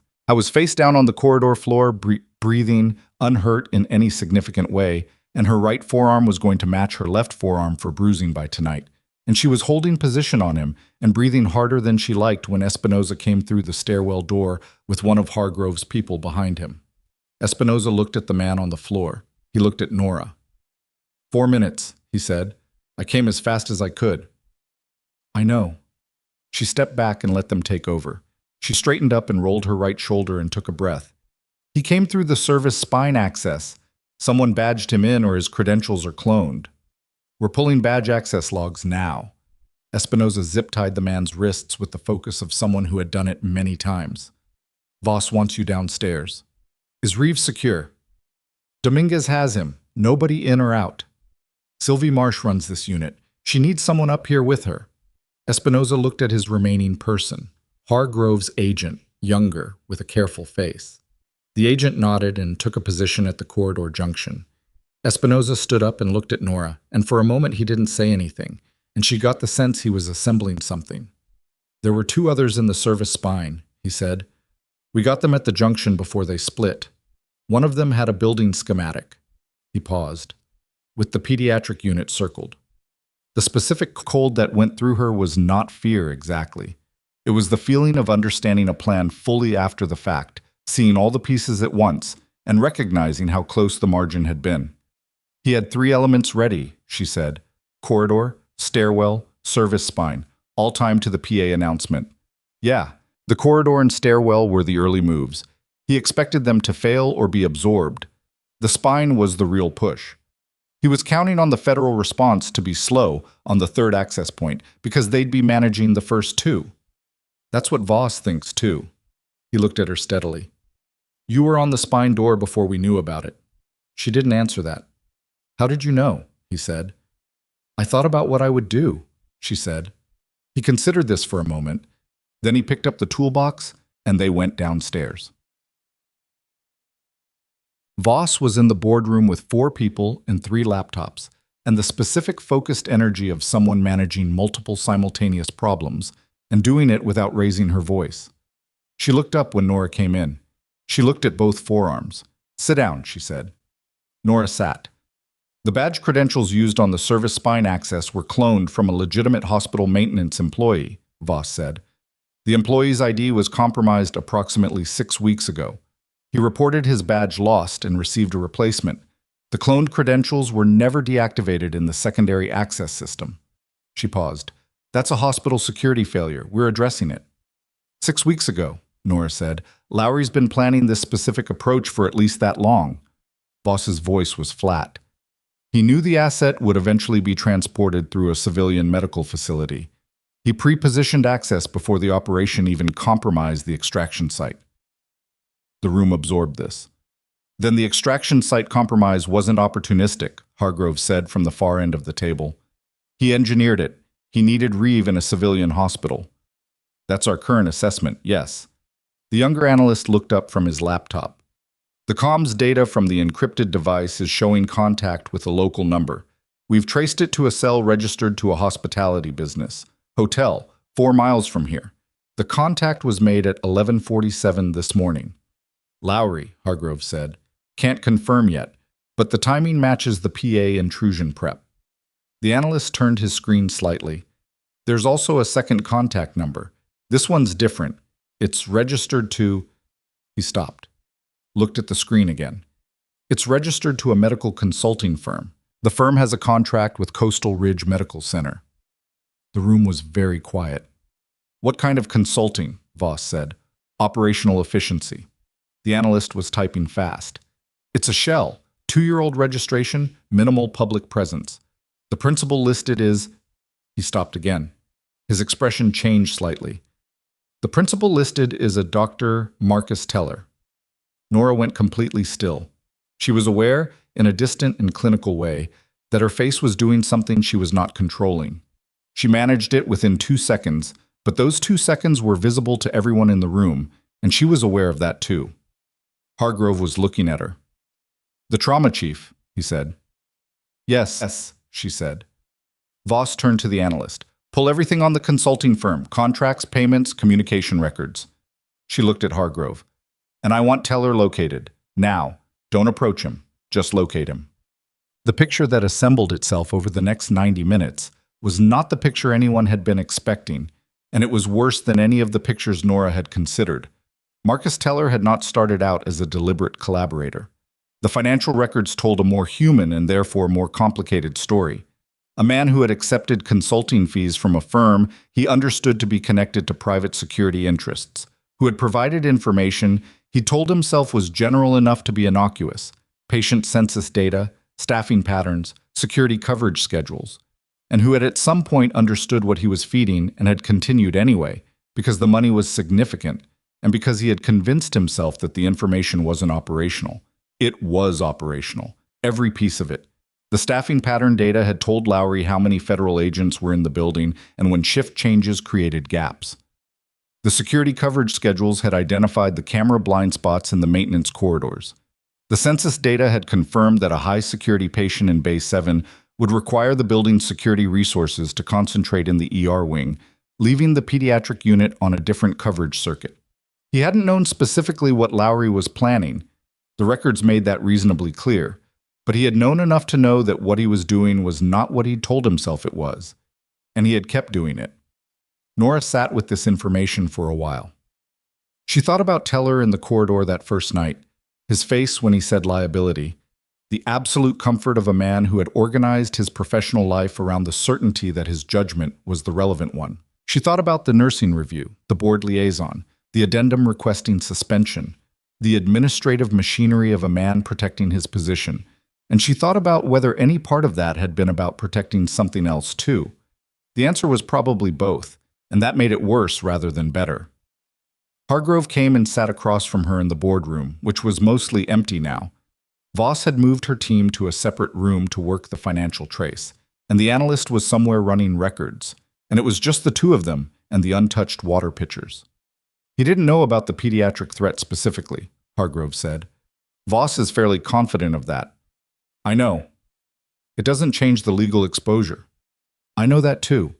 She looked at the table. When did he find out Reeve was in the building? Hargrove was quiet for a moment. First contact with the consulting firm's number was at 6:47 a.m., shortly after you arrived. He paused. We think he passed the information during the nursing review meeting. He had his phone on the table. She thought about that meeting. Teller with his printed complaint, his addendum, the board liaison beside him. Her own voice going through the sequence of events, clinical and precise. All of it happening at the same time as Teller's phone on the table was doing something else entirely. He expedited the review, she said. He pushed for it to happen this morning. Which got you into that room at 9:30, Hargrove said. Away from the unit, away from Reeve. She looked at him. We don't think that was intentional, he said carefully. We think the review was about protecting his position, and the timing was coincidental. But it would have worked, she said, if I'd stayed in that room. Yes, he said. It probably would have. She sat with that for another moment. The specific weight of it, the shape of it, the thing that almost happened in the hallway of a children's unit, because a man had been selling information he told himself wasn't dangerous, and because that same man had been so focused on removing her from the department that he'd put her in a room at exactly the wrong moment. Where is he now? She said. Conference room on the second floor. Voss has 2 people with him. He doesn't know yet the full extent of what we have. Hargrove's voice was measured. He's going to know soon. Is he going to cooperate? Voss thinks so. Men like Teller. He stopped, chose different words. When the size of what they've done becomes real to them, cooperation tends to follow. It's self-protective. She nodded. Nora. He said her name differently than he had before. Not the functional address of a military man managing assets, something slightly more careful. The file. Valkyrie. What Reeves said about Bahrain. He paused. I've read the full operational record now, not just the flagged sections. She looked at the water pitcher. Someone had put a lemon slice in it, the thin kind that dried out if you left it too long. There were 17 operators on the ground during that compound situation, he said. The after action says 11 were evacuated alive. A pause. It also says the combat medic attached to the task force maintained treatment on the wounded for 6 hours under intermittent contact, refused extraction twice, and was formally cited for actions above and beyond. I know what the record says. The citation was never processed, he said. The operation was classified and the file was sealed and the citation went with it. He let that sit. That's a wrong that was done to you. Regardless of why you left, regardless of the choices you made after, that specific thing was wrong. She looked at him. I'm not telling you this to make you feel a specific way about it, he said. I'm telling you because I think you've probably known it was wrong and told yourself it didn't matter, and I think that's been harder to carry than you've let on. The boardroom was very quiet. The November light through the windows was going gray toward dusk. It mattered, she said. Just that. Not bitterly. Not with performance. The flat, honest version. Yes, he said. It did. At 5:47 p.m., Voss walked into the conference room on the second floor and put a printed document in front of Dr. Marcus Teller. Nora wasn't there for it. She didn't need to be. She heard about it afterward from Espinoza, who had been in the room, and who described it the way he described most things, directly, without embellishment, the facts in the order they occurred. Teller had looked at the document. He had looked at the financial records attached to it. He had said, "I want a lawyer," which was the correct thing to say and which nobody had prevented him from doing. His lawyer, who was reached by phone within 20 minutes, had listened to the summary of the evidence and had advised Teller to cooperate with the federal investigation, which was also the correct advice. He had been formally detained pending investigation by 6:15. The board liaison, who had been notified of Teller's detention by Voss's office, had left the building at 6:22, looking like a man who was recalibrating a significant number of professional associations simultaneously. Donna had called Nora at 6:30. "I heard," Donna said. Her voice was the voice of someone who had been in a department for 16 years and had watched a particular pattern play out, and was now watching it resolve in a way she had not expected, but perhaps had hoped for. "Yeah," Nora said.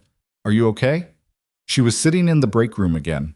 The granola bar wrapper from this afternoon was still on the table, which said something about the quality of housekeeping in hospital break rooms, or about the day she'd had, probably both. "I'm okay," she said. "How's the unit?" "Considering everything? Functioning?" A pause. Phoebe, the student, the one who asks all the questions. She kept 3 patients calm during the lockdown. Didn't panic, didn't escalate, just sat with them and talked to them through it. "Good," Nora said, and meant it. "Nora," Donna's voice shifted slightly. "The board is meeting tonight, emergency session. I think you should know that." "About Teller?" "About everything. The federal operation, the security failures, Teller's involvement." A pause. "And the nursing review." After she hung up, she sat for a while with the cold tea she hadn't drunk and the granola bar wrapper in the gray November dark outside the break room window. At 7:04, Espinoza found her there. "Reeves asking for you," he said. "His imaging's back." She stood up and they walked down the corridor together, and he said, "Voss wants a full debrief tomorrow morning. The whole picture, sir, your service record, the task force, everything you're comfortable putting on the table." "I know." "She's not going to push for what you're not comfortable with." "I know that too." He glanced at her sideways. "You're not going to fight it." "No," she said. "I'm not." He was quiet for a moment, then, "For what it's worth, and I know it's not worth much from me, watching you work today. In the corridor, the stairwell, pediatrics." He shook his head slightly. "I've worked with a lot of people." She didn't say anything. "I'm just saying," he said. She nodded once. The imaging results, when she reviewed them in Bay 7 with Reeves' chart in her hands, were better than she'd expected and worse than ideal, which was the accurate version of most clinical situations. The left side drainage output had decreased to a level consistent with early resolution. The subclavian proximity that had been her primary concern showed no new involvement. His oxygen stats were holding. "You can transport at 6 a.m., she told him. "The imaging supports it. I want the left drain in place until the transport team's critical care physician makes the call on site." "Understood." He was watching her face. "What else?" "Teller's been detained," she said. "He was providing information to the group targeting you. Not directly, through a third party. But the connection is established." Reeve was quiet for a moment. The trauma chief. Yes. The one who tried to suspend you this morning. Yes. He looked at the ceiling for a moment, doing the calculation. He expedited your review to get you out of the unit. We don't think that was intentional, but it would have been effective. Would have been. He looked at her. Because you left anyway. Because I had a pager. Something moved across his face. Not quite a smile. The thing that happened to a person's face when they were too tired for full expressions, but not too tired for the thing underneath them. The board's meeting tonight, she said, about the security failures and Teller's involvement and the nursing review. What do you think they'll do? I don't know, she said honestly, but Voss's office is going to have a representative in that meeting, and the federal record of today is going to be part of what they're working with. That helps you. It shouldn't have to, she said. But yes. He nodded slowly. She hung the chart back up. She was almost at the door when he spoke again. The citation, he said, from the task force operation. Hargrove told me it was never processed. She stopped. He's working on it, Reeves said. He started the paperwork tonight. It's not a guarantee, 6-year-old classified citation, sealed record, but he's working on it. She stood in the doorway of Bay 7 with her hand on the frame. The ER was doing its normal evening business around her. Somewhere a monitor beeped. Somewhere a resident was talking to a family. Somewhere the supply cart she'd left against the wall 2 days ago was probably still there waiting to be finished. She had not asked Hargrove to work on the citation. She had not asked for any of it. Not Voss's intervention in the nursing review. Not Espinoza's acknowledgement in the corridor. Not Reeves' awake eyes tracking her across the room with the specific attention of someone who understood what they were seeing. She had not asked for any of it, and it was happening anyway. And she was finding, with some surprise, that she did not know exactly how to hold that. Get some sleep, she said. 6 a.m. is early. She walked out of the bay and back into the main corridor, and she was almost at the nursing station when her phone buzzed with a message from an unknown number that resolved, when she looked at it, into a number she had not seen in 6 years. A number she had memorized during an intake process at a facility she had never named out loud. A number that belonged to a specific command element that only contacted you when something had changed at a level above the operational. She stopped walking. She read the message. It was 4 sentences. The first confirmed the citation process Reeve had described. The second confirmed that her service record was being reviewed for reclassification at the request of the Defense Intelligence Analysis Office. The third noted that a formal position was being considered, attached to a joint civilian-military medical advisory structure, and that her response would be requested within 48 hours. The fourth sentence was not administrative. It was from a name she recognized, a senior command figure she had worked under for 2 of her 3 deployment years, a person she had not heard from since she left, a person who did not send personal messages through official channels and therefore had never sent her one before. It said, "We should have found you sooner. I'm sorry we didn't." She stood in the corridor with her phone in her hand and the ER moving around her, and somewhere above her on the 4th floor, the hospital board was convening an emergency session, and somewhere in a federal holding situation, a man named Teller was beginning to understand the full weight of the decisions he had made. And somewhere in Bay 7, Marcus Reeve was looking at the ceiling with the specific restlessness of a man whose body was healing faster than his situation allowed him to act on. And Nora Callahan, who had been invisible for 4 years and unreachable for 2 years before that, who had built a quiet life specifically because quiet was the one thing she'd never had, stood in the corridor and read the 4th sentence again, and felt something shift in the way that things shifted when they had been held in one position for a very long time, and were finally, with some resistance, beginning to move. Her phone buzzed again. This time it was Espinoza. Board meeting just started. Voss's rep is in the room. Also, Lowry, we have a location.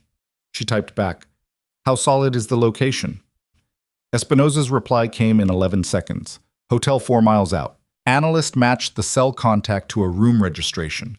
Voss has a federal team moving now. She stood in the corridor and looked at the message and understood that this part, Lowry, the arrest, the operational resolution, was not hers to manage. It was Voss's, and Voss was the right person for it.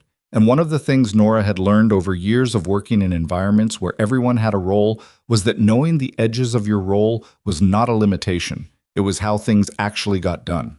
She put her phone in her pocket and went to check on her remaining patients. Gareth Lowry was arrested at 8:23 p.m. in a fourth-floor hotel room 4 miles from Coastal Ridge Medical Center. The federal team made entry without incident, which was the version Espinoza texted her at 8:31, and which she read in the break room where she had finally made tea that was actually hot and was drinking it. The fuller version came later, piece by piece, the way these things always came, not as a clean narrative, but as accumulated detail, some of it from Espinoza, some from Voss's formal debrief the following morning, some from the analyst's written summary that she was given access to as a cooperating witness in the federal investigation. Lowry had been in the hotel since the previous evening. The room had been registered under a corporate name attached to a fourth shell company, layered far enough from his primary identity that it had taken the comms trace to find it. When the federal team came through the door, he was at the desk with a laptop and 2 phones, and the specific stillness of someone who had been monitoring a situation remotely and had recently understood that the situation had resolved against him. He did not resist. He asked for counsel immediately, which his counsel later described as the first correct decision he'd made in several months. The laptop contained communications confirming the full scope of the network, not just the 6 individuals arrested at the hospital, but the broader structure that had been feeding intelligence about the asset extraction operation for nearly 8 months. 3 additional individuals were arrested in subsequent days based on data from Lowry's devices. The asset that Marcus Reeve had been extracting, the human source whose existence Lowry's clients had been trying to suppress, was formally secured and relocated within 48 hours. None of this was clean. None of it resolved without friction and paperwork and lawyers and the slow machinery of federal prosecution grinding through its early stages. But the core of it, the network, the threat, the thing that had been hunting Reeve through a civilian hospital, was broken. Nora learned most of this over the following week, in pieces, while she continued working her shifts. Marcus Reeve was transported at 6:07 a.m. on the morning after the arrest, 11 minutes later than planned because the critical care transport team's physician wanted one additional look at the left drainage output before clearing him, which was the right call and which Nora had expected. She was there when they moved him. She stood at the bay entrance with his chart and went through the handoff with the transport physician, a thorough woman named Dr. Sato, who asked good questions and listened to the full answers. And when the handoff was complete, Reeve was on the gurney and the transport team was ready. He looked at Nora from the gurney. She had been his nurse for less than 48 hours. In the ordinary structure of clinical work, this was a handoff like any other. Patient stabilized, transported, continued care transferred to the appropriate team. She had hundreds of these in her history. The weight of most of them had faded in the way the weight of most things faded when you were in a line of work where the next patient was always coming. "You'll follow up with the transport team's surgical consult within 72 hours, she said. "Don't let them skip the subclavian imaging even if the drain is out and you feel fine, especially if you feel fine." "I know," he said. "You won't do it unless someone makes you." "Probably not," he admitted. She looked at him. "Make someone make you." Something in his face. That same thing from before. Not warmth exactly, but the thing adjacent to it, the thing that came from being in the same bad situation with someone and coming out the other side. "Callahan," he said. "Yeah. Thank you." He said it simply, without the weight that people sometimes put on those words when they were trying to make them mean more than they did. Just the honest version, just true. "Do your imaging," she said. They took him out through the main doors at 6:14. She watched the transport vehicle until it turned onto the main road and disappeared, and then she went inside and started her shift. The board meeting had lasted until nearly midnight. Donna gave her the summary over the phone the next morning before Nora arrived at the hospital, in the specific tone of someone who had been waiting to deliver news and was containing their satisfaction imperfectly. The nursing review against Nora had been formally dismissed. The documentation citing her intervention as a protocol violation had been expunged from her personnel file. The board's official record of the incident in Bay 7 described her actions as clinically appropriate emergency intervention consistent with nursing standards of care, which was the accurate version and which had taken a federal security operation and 2 days of institutional chaos to establish as the official one, which said something about institutions that Nora was not in the mood to say out loud. Dr. Marcus Teller's clinical privileges at Coastal Ridge Medical Center had been suspended pending the federal investigation and a parallel review by the state medical licensing board. He had been formally removed from his position as chief of trauma. A notation in his personnel file flagged the ongoing investigation and suspended his ability to practice in any affiliated institution until the review concluded. The board had also voted to commission an independent review of the hospital's security systems, its vendor and consulting contract processes, and its emergency response protocols for situations involving federal protective operations. The review was to be completed within 90 days, and the findings made available to staff. These were institutional outcomes. Nora understood that institutional outcomes were not the same as justice. They were slower and more procedural, and they left things undone that the institution didn't have the mechanism to address. But they were real, and they were documented, and they would follow the relevant people in the ways that institutional records followed people, which was persistently and with consequences. She arrived at the hospital at 10 minutes to 7 and badged in and nodded to the overnight staff finishing their shift and went to the break room and hung up her coat. Phoebe was in the break room. The student nurse, third clinical week, the one who asked careful questions. She was eating a breakfast sandwich and reading something on her tablet, and she looked up when Nora came in. "I heard what you did," Phoebe said. "Yesterday. The maintenance corridor and the pediatric unit and all of it." Nora poured coffee. "I don't—" Phoebe stopped, reformulated. "I don't know how you stayed that calm." Nora looked at the coffee. "I wasn't calm," she said. "I was focused. Those aren't the same thing." She turned around. "What you did during the lockdown, sitting with the patients, keeping them steady, that was the same thing. You made a decision about what your job was, and you did it." Phoebe considered this with the serious attention she gave most things. "Donna said you're staying," she said, "that they asked you to stay." "I'm staying," Nora said. "Good," Phoebe said simply, and went back to her tablet. The formal debrief with Voss happened at 9 a.m. in the boardroom that had become, over the past 2 days, a familiar space. Voss was there. Hargrove, Espinoza, the analyst, and 2 people from a joint federal oversight office whose specific role Nora didn't ask about and wasn't told. The debrief was thorough. Voss moved through it methodically. The sequence of events, Nora's decisions at each point, the outcomes and their relationship to those decisions. It was not a celebration, it was an accounting, which was appropriate, and which Nora found easier to sit through than anything that would have been warmer. When Voss got to the service spine access, she paused. "You made the move to pediatrics before we had confirmation of the third element," Voss said.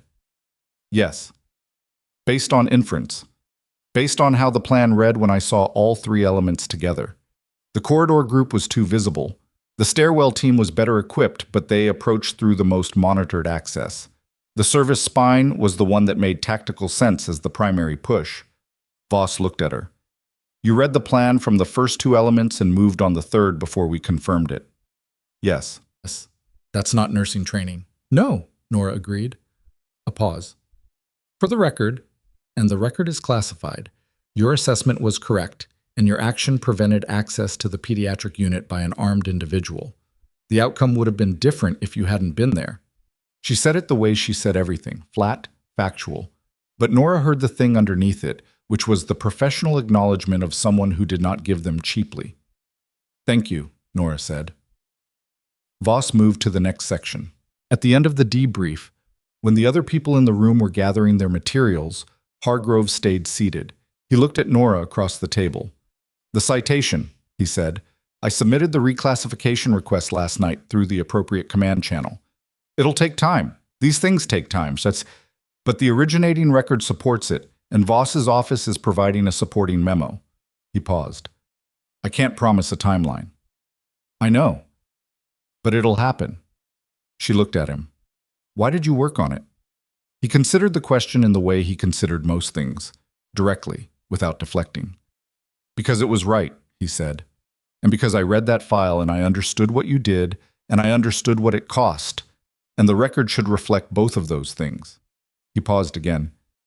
"And because you spent 2 days keeping an operator alive and a building secure, and you did it while someone in the same institution was actively working to remove you from your job, and the least the record can do is be accurate." She didn't answer for a moment. When the citation processes, she said, it doesn't change anything about why I left. I know. I'm not looking to go back. I know that too. He looked at her steadily. But it changes what the record says happened, and the record matters. Not to you, maybe, but to the people who were in those operations and who know the call sign and who deserve to know the accounting was done correctly. She thought about that, about the 11 people in Bahrain, about the pilot's debrief, about the specific weight of things that happen in places that were never going to be publicly acknowledged, and how the weight didn't become lighter just because nobody outside the operation could see it. Okay, she said. Okay, he said. What?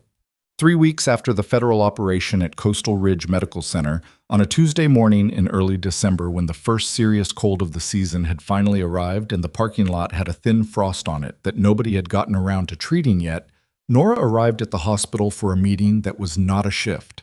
She had been asked to attend a presentation to the nursing staff and department heads. She had been told it was about the hospital's revised emergency response protocols, which was true, and she had been told her presence was requested as a clinical resource, which was also true, and also not the complete picture.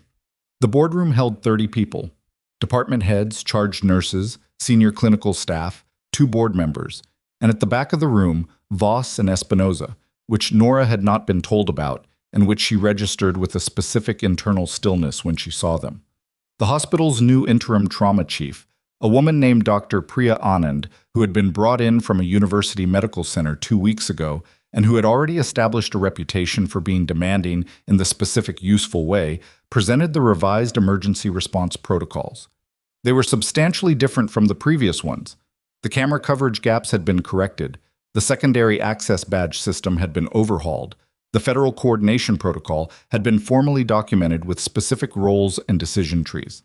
At the end of the presentation, Dr. Anand said, "We're also formalizing a role that's been informal in this institution for too long."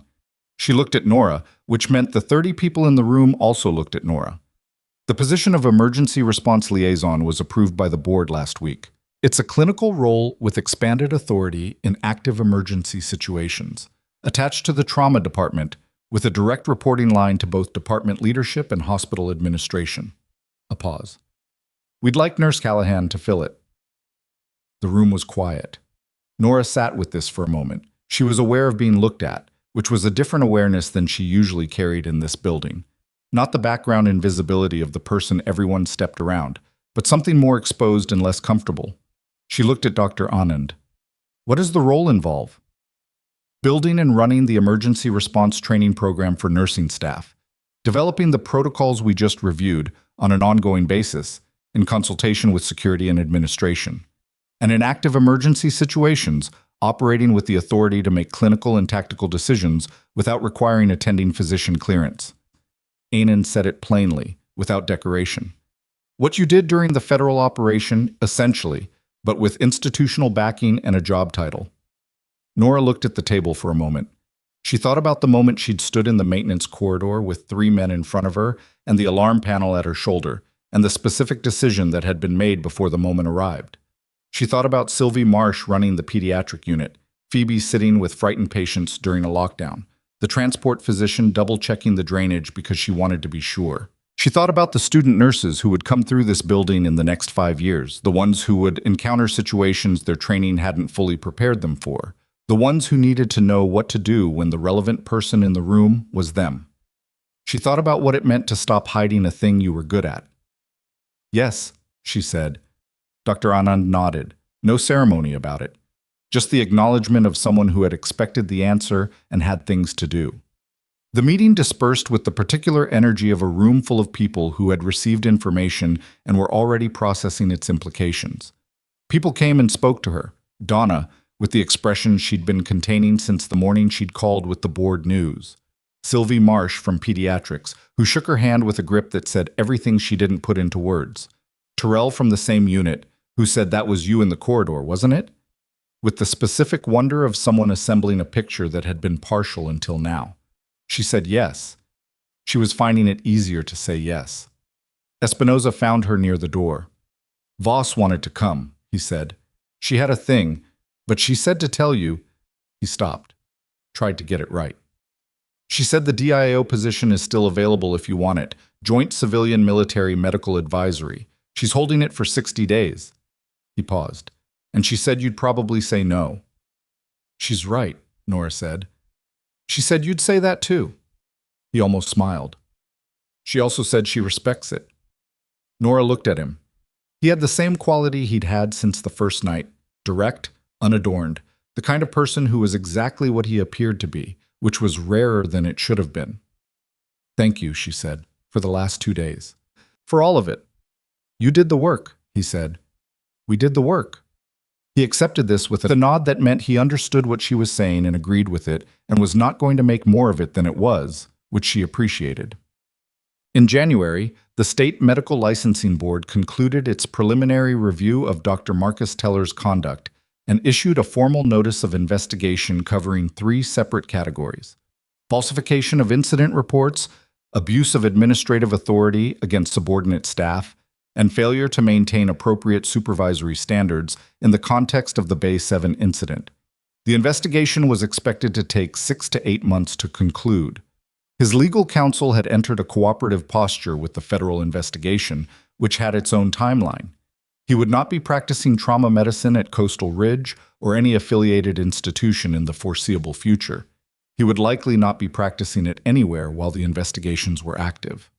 What happened after depended on processes that were slow and imperfect and sometimes failed, but they were also real and documented and had the specific weight of institutions that had finally been forced to act.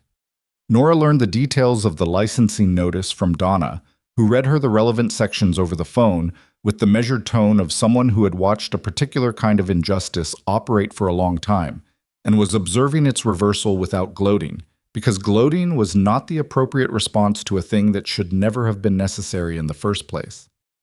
How do you feel about it? Donna asked when she'd finished reading. Nora thought about the question honestly. Like it happened the way it was supposed to, she said. Late, but the way it was supposed to. Is that enough? I don't know, she said. I think it has to be. Donna was quiet for a moment. Then, the junior nursing staff. The ones he pushed out before you, the ones who left. 3 of them have been contacted by the licensing board as part of the investigation. 2 of them are going to give testimony. Something settled in Nora at that. Not satisfaction, exactly. Too much had been wrong for too long for it to be called satisfaction. But something in the specific register of things that mattered being treated like they mattered. Good, she said. The citation came through in February on a Thursday in the form of an official document from the relevant command authority that arrived via Hargrove's office, and which he forwarded to her by secure email with a message that said only, "It's done. Took longer than I wanted. I'm sorry for that." She read the citation at her kitchen table in the second-floor apartment above the dry cleaners that had been closed for a year now. The document was formal and spare, the language of official military recognition, the operation, the actions, the outcomes, the specific language of commendation that had been written 6 years ago and sealed and was now, finally, part of an accessible record. At the bottom, a handwritten note in the margin, not standard, not protocol, clearly added by someone who understood that the document needed something the template didn't provide. For the record, and for the people who were there. She sat with it for a while. She thought about the 11 people. She thought about 6 hours on the ground, and 2 refused extractions, and the specific calculus of staying when leaving would have been the rational choice. She thought about what it had cost, and what it had been worth, and whether those were even the right categories for the kind of accounting she'd been doing for 6 years. She thought about the quiet life she had built in this apartment, the neighbor who left at 5 a.m., the grocery deliveries on Wednesdays, the years of being the nurse nobody saw. She had built that life deliberately, with both hands, because invisible meant safe, and quiet meant survivable, and small meant nothing else could be taken. She had not been wrong, exactly, but she had been solving for the wrong problem. She had been protecting herself from the losses behind her instead of building anything in front of her, and she had been so focused on not being seen that she had stopped asking whether being seen was actually the threat she'd decided it was, or whether it was something else she'd misidentified in the aftermath of too much. The man she'd become that kind of quiet to protect herself from was herself. The version of herself who had been in too many places where the math never came out even, who had added up the losses until they were the loudest thing. She had silenced that version by silencing everything, and it had worked, and it had also cost her 4 years of a life she'd been given. She was done with that cost. She put the citation in a drawer, not buried, not hidden, just put away the way you put something away when you knew where it was and didn't need to keep looking at it. And she got ready for her shift. On a Wednesday in March, Nora ran her first formal emergency response training session for the nursing staff at Coastal Ridge Medical Center. 12 nurses. Varying experience levels, from Terrell's 8 months to a veteran named Louise, who had been in the ER for 11 years, and who sat in the back of the room with the folded arms of someone who had seen many trainings and found most of them insufficiently useful. Nora didn't use slides. She used the actual hospital, the corridors, the stairwells, the service spine access, the places where decisions had to be made quickly and with incomplete information. She walked them through the building the way she'd been walking through it in her head since she started here, showing them what she saw and how she saw it and why the way she saw it had mattered. Louise unfolded her arms about 40 minutes in. Phoebe asked 6 questions, all of them good. At the end, Nora stood at the front of the group and said, "Most of you are going to be the most capable person in the room in an emergency before you're ready to know it. That's not inspiring. That's just what happens in this work. You're going to be standing somewhere with something in front of you, and no one with more authority is close enough to help, and the decision is going to be yours." She paused. "What I want you to take from this is not a set of steps. Steps are useful, but they end. What I want you to take is the habit of knowing where you are, the exits, the access points, the gaps, the resources. Know the building you're in before you need it. Know it the way you know the medication dosages, the way you know your own hands." She looked around the room. "Because when it matters, you're going to need everything you know." Louise, from the back, said, "How do you learn to stay calm when it's happening?" "You don't," Nora said.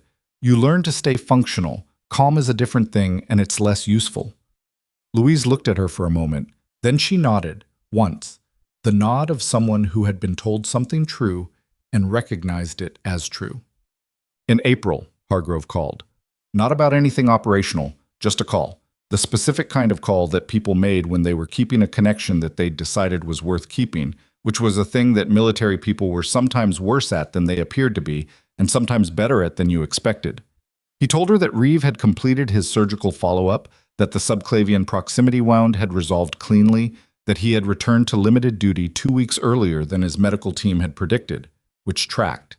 He told her that the 3 individuals from the network who had been identified through Lowry's devices had been processed through federal channels, and that the federal case against Lowry himself was proceeding toward a trial date, slowly but structurally sound. He told her that Voss had mentioned her name in a briefing that Hargrove was not entirely at liberty to describe, but that the description had been positive and that it had been in a room with people whose opinions had consequences. "I didn't ask her to do that," Nora said. "I know," he said. "She didn't do it for you. She did it because it was accurate, and she wanted the right people to have accurate information." "That sounds like her." "Yeah." A pause on his end, the comfortable kind. "How's the training program going?" "Good," she said. "Better than I expected." "What did you expect?" She thought about it. "For it to feel like something I was doing instead of something I was." He was quiet for a moment. "And?" "It feels like something I am," she said. He seemed to know not to make more of that than it needed to be. "Good," he said. And then, carefully, "I'm glad you didn't go further underground after the file pull. When you knew it was coming, I mean, you could have." She hadn't thought about that in a while. The choice, that night when he'd said the call sign on the phone and she'd understood that the 6 years of quiet were about to surface. She had considered, for approximately 2 minutes, what it would take to disappear again. She knew how. She had done it before. She had chosen not to. "I was tired," she said. "Of hiding? Of solving for the wrong problem." She looked out the window. April had turned the dry cleaner's awning a lighter shade of whatever color it had been all winter. "I was protecting myself from things that had already happened. That's not protection. That's just living inside the damage." He considered this. "You sound like you've thought about it a lot," he said. "I've had time," she said. "Night shifts." He laughed, a real one, short and genuine, the kind that came out of people when they weren't expecting to laugh. She heard it, and something in her that had been in a particular posture for a long time shifted slightly, the way things shifted when they had been held too tight, and someone finally said it was okay to put them down. They talked for another few minutes about nothing much, the weather where he was, the training calendar.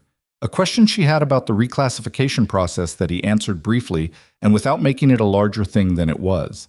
Then they said goodbye the way people said goodbye when they expected to talk again, without making it an occasion. She put the phone down on the kitchen table and looked at the April light through the window. She was still the same person who had stood in this kitchen 6 months ago with her hand on the window latch and the November cold coming in and a word hanging in the air that had changed the architecture of the next several months. She had not been transformed. She was not less damaged or more resolved or any of the things that people became in stories when their ordeal was over. She was the same person with the same losses and the same 6-year gap in her record and the same left arm that still ached on cold mornings where it had been sprained in a hospital corridor by a man in a maintenance uniform. But she had stopped spending her energy on the shape of her own disappearance, and that had freed up something she'd forgotten she had. Not confidence, not yet, not in the uncomplicated way that word was usually used, but the willingness to take up the space she actually occupied. To walk into a room and know things, and say what she knew, and stand behind it when someone pushed back. That was not nothing. That was, in fact, the thing she'd been missing for 4 years without knowing what to call it. She had a training session in 2 hours. Louise was going to be there, and Phoebe, and a new cohort of nurses who had signed up voluntarily because word had moved through the department the way word moved in places where people paid attention to what was actually useful versus what only looked useful. She had things to show them. She had a building to walk them through and habits of awareness to teach, and the specific unglamorous truth that most of what kept people alive in emergencies was not heroism. It was preparation and attention, and the willingness to act on what you knew before someone with more institutional authority arrived to authorize the obvious. She got ready. She picked up her badge from the table and put the lanyard around her neck, and she walked out of the apartment and down the stairs and out into the April morning, and she did not check whether anyone was watching, because that particular habit had finally, with some resistance, begun to release its hold. The work was waiting. That was enough. That had always been enough. She had just needed to remember that the work was something she was allowed to do openly, without apology, without making herself small enough to avoid being noticed, without spending half her energy ensuring that no one looked at her directly long enough to see what was there. The quietest person in the room is not always the least dangerous one. Sometimes they are the most prepared. Sometimes they are the one who already knows every exit, every access point, every gap in the system that everyone else stopped looking at years ago. Sometimes they have been watching the whole time, building the picture, waiting for the moment when the picture would matter. And when that moment came, not if, but when, they would not be waiting for permission, neither would she, not anymore. In January, the State Medical Licensing Board concluded its preliminary review of Dr. Marcus Teller's conduct and issued a formal notice of investigation covering 3 separate categories: falsification of incident reports, abuse of administrative authority against subordinate staff, and failure to maintain appropriate supervisory standards in the context of the Bay 7 incident. The investigation was expected to take 6 to 8 months to conclude. His legal counsel had entered a cooperative posture with the federal investigation, which had its own timeline. He would not be practicing trauma medicine at Coastal Ridge or any affiliated institution in the foreseeable future. He would likely not be practicing it anywhere while the investigations were active. What happened after depended on processes that were slow and imperfect and sometimes failed, but they were also real and documented and had the specific weight of institutions that had, finally, been forced to act. Nora learned the details of the licensing notice from Donna, who read her the relevant sections over the phone with the measured tone of someone who had watched a particular kind of injustice operate for a long time and was observing its reversal without gloating, because gloating was not the appropriate response to a thing that should never have been necessary in the first place. "How do you feel about it?" Donna asked when she'd finished reading. Nora thought about the question honestly. "Like it happened the way it was supposed to," she said. "Late, but the way it was supposed to. Is that enough?" "I don't know," she said. "I think it has to be." Donna was quiet for a moment, then, The junior nursing staff, the ones he pushed out before you, the ones who left. 3 of them have been contacted by the licensing board as part of the investigation. 2 of them are going to give testimony. Something settled in Nora at that. Not satisfaction, exactly.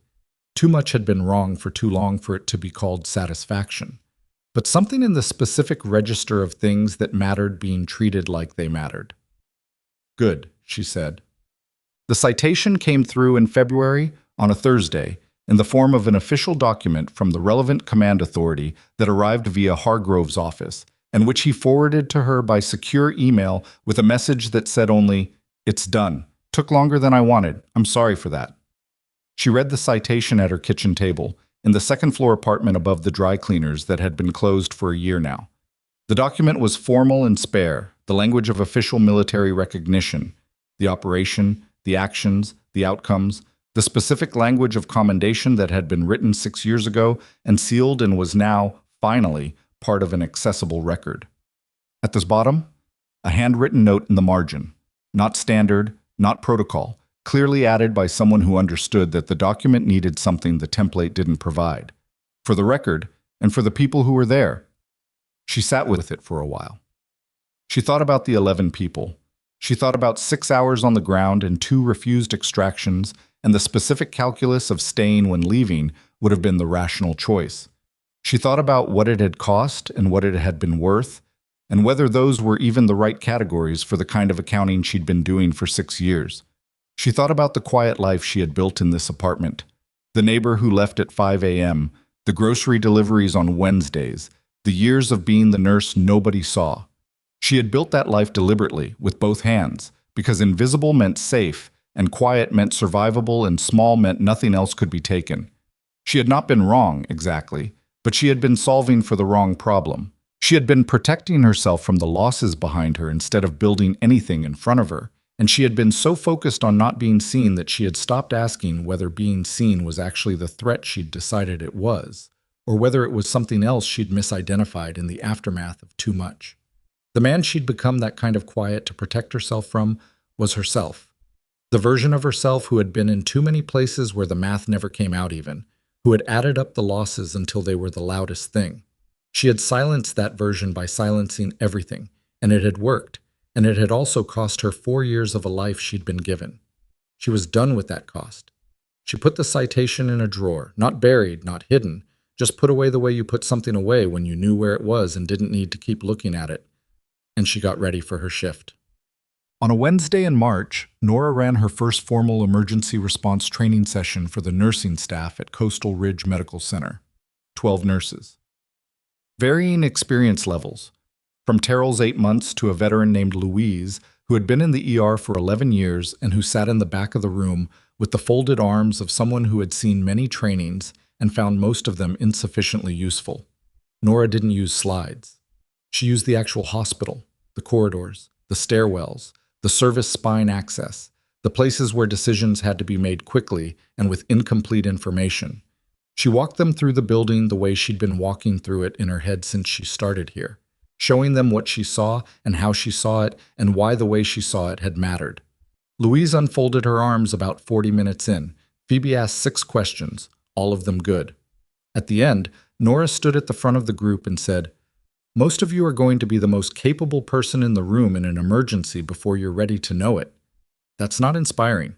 That's just what happens in this work. You're going to be standing somewhere with something in front of you and no one with more authority is close enough to help, and the decision is going to be yours." She paused. "What I want you to take from this is not a set of steps. Steps are useful, but they end. What I want you to take is the habit of knowing where you are, the exits, the access points, the gaps, the resources. Know the building you're in before you need it. Know it the way you know the medication dosages, the way you know your own hands." She looked around the room. "Because when it matters, you're going to need everything you know." Louise, from the back, said, "How do you learn to stay calm when it's happening?" "You don't," Nora said. "You learn to stay functional. Calm is a different thing, and it's less useful." Louise looked at her for a moment. Then she nodded, once, the nod of someone who had been told something true and recognized it as true. "In April," Hargrove called. "Not about anything operational, just a call. The specific kind of call that people made when they were keeping a connection that they decided was worth keeping, which was a thing that military people were sometimes worse at than they appeared to be, and sometimes better at than you expected. He told her that Reeve had completed his surgical follow-up, that the subclavian proximity wound had resolved cleanly, that he had returned to limited duty 2 weeks earlier than his medical team had predicted, which tracked. He told her that the 3 individuals from the network who had been identified through Lowry's devices had been processed through federal channels, and that the federal case against Lowry himself was proceeding toward a trial date, slowly but structurally sound. He told her that Voss had mentioned her name in a briefing that Hargrove was not entirely at liberty to describe, but that the description had been positive and that it had been in a room with people whose opinions had consequences. "I didn't ask her to do that," Nora said. "I know," he said. "She didn't do it for you. She did it because it was accurate and she wanted the right people to have accurate information." "That sounds like her." "Yeah." A pause on his end, the comfortable kind. "How's the training program going?" "Good," she said. "Better than I expected." "What did you expect?" She thought about it. "For it to feel like something I was doing instead of something I was." He was quiet for a moment. "And?" "It feels like something I am," she said. He seemed to know not to make more of that than it needed to be. "Good," he said. And then, carefully, "I'm glad you didn't go further underground after the file pull. When you knew it was coming. I mean, you could have." She hadn't thought about that in a while. The choice, that night when he'd said the call sign on the phone and she'd understood that the 6 years of quiet were about to surface. She had considered for approximately 2 minutes what it would take to disappear again. She knew how. She had done it before. She had chosen not to. "I was tired," she said. "Of hiding? Of solving for the wrong problem." She looked out the window. April had turned the dry cleaner's awning a lighter shade of whatever color it had been all winter. "I was protecting myself from things that had already happened. That's not protection. That's just living inside the damage." He considered this. "You sound like you've thought about it a lot," he said. "I've had time," she said. "Night shifts." He laughed, a real one, short and genuine, the kind that came out of people when they weren't expecting to laugh. She heard it, and something in her that had been in a particular posture for a long time shifted slightly, the way things shifted when they had been held too tight, and someone finally said it was okay to put them down. They talked for another few minutes about nothing much, the weather where he was, the training calendar, a question she had about the reclassification process that he answered briefly and without making it a larger thing than it was. Then they said goodbye the way people said goodbye when they expected to talk again, without making it an occasion. She put the phone down on the kitchen table and looked at the April light through the window. She was still the same person who had stood in this kitchen 6 months ago with her hand on the window latch, and the November cold coming in and a word hanging in the air that had changed the architecture of the next several months. She had not been transformed. She was not less damaged or more resolved or any of the things that people became in stories when their ordeal was over. She was the same person with the same losses and the same 6-year gap in her record and the same left arm that still ached on cold mornings where it had been sprained in a hospital corridor by a man in a maintenance uniform. But she had stopped spending her energy on the shape of her own disappearance, and that had freed up something she'd forgotten she had. Not confidence. Not yet, not in the uncomplicated way that word was usually used, but the willingness to take up the space she actually occupied, to walk into a room and know things, and say what she knew and stand behind it when someone pushed back. That was not nothing. That was in fact the thing she'd been missing for 4 years without knowing what to call it. She had a training session in 2 hours. Louise was going to be there, and Phoebe, and a new cohort of nurses who had signed up voluntarily because word had moved through the department, the way word moved in places where people paid attention to what was actually useful versus what only looked useful. She had things to show them, she had a building to walk them through, and habits of awareness to teach, and the specific, unglamorous truth that most of what kept people alive in emergencies was not heroism. It was preparation and attention, and the willingness to act on what you knew before someone with more institutional authority arrived to authorize the obvious. She got ready. She picked up her badge from the table and put the lanyard around her neck, and she walked out of the apartment and down the stairs and out into the April morning, and she did not check whether anyone was watching, because that particular habit had finally, with some resistance, begun to release its hold. The work was waiting. That was enough. That had always been enough. She had just needed to remember that the work was something she was allowed to do openly, without apology, without making herself small enough to avoid being noticed, without spending half her energy ensuring that no one looked at her directly long enough to see what was there. The quietest person in the room is not always the least dangerous one. Sometimes they are the most prepared. Sometimes they are the one who already knows every exit, every access point, every gap in the system that everyone else stopped looking at years ago. Sometimes they have been watching the whole time, building the picture, waiting for the moment when the picture would matter. And when that moment came, not if, but when, they would not be waiting for permission. Neither would she.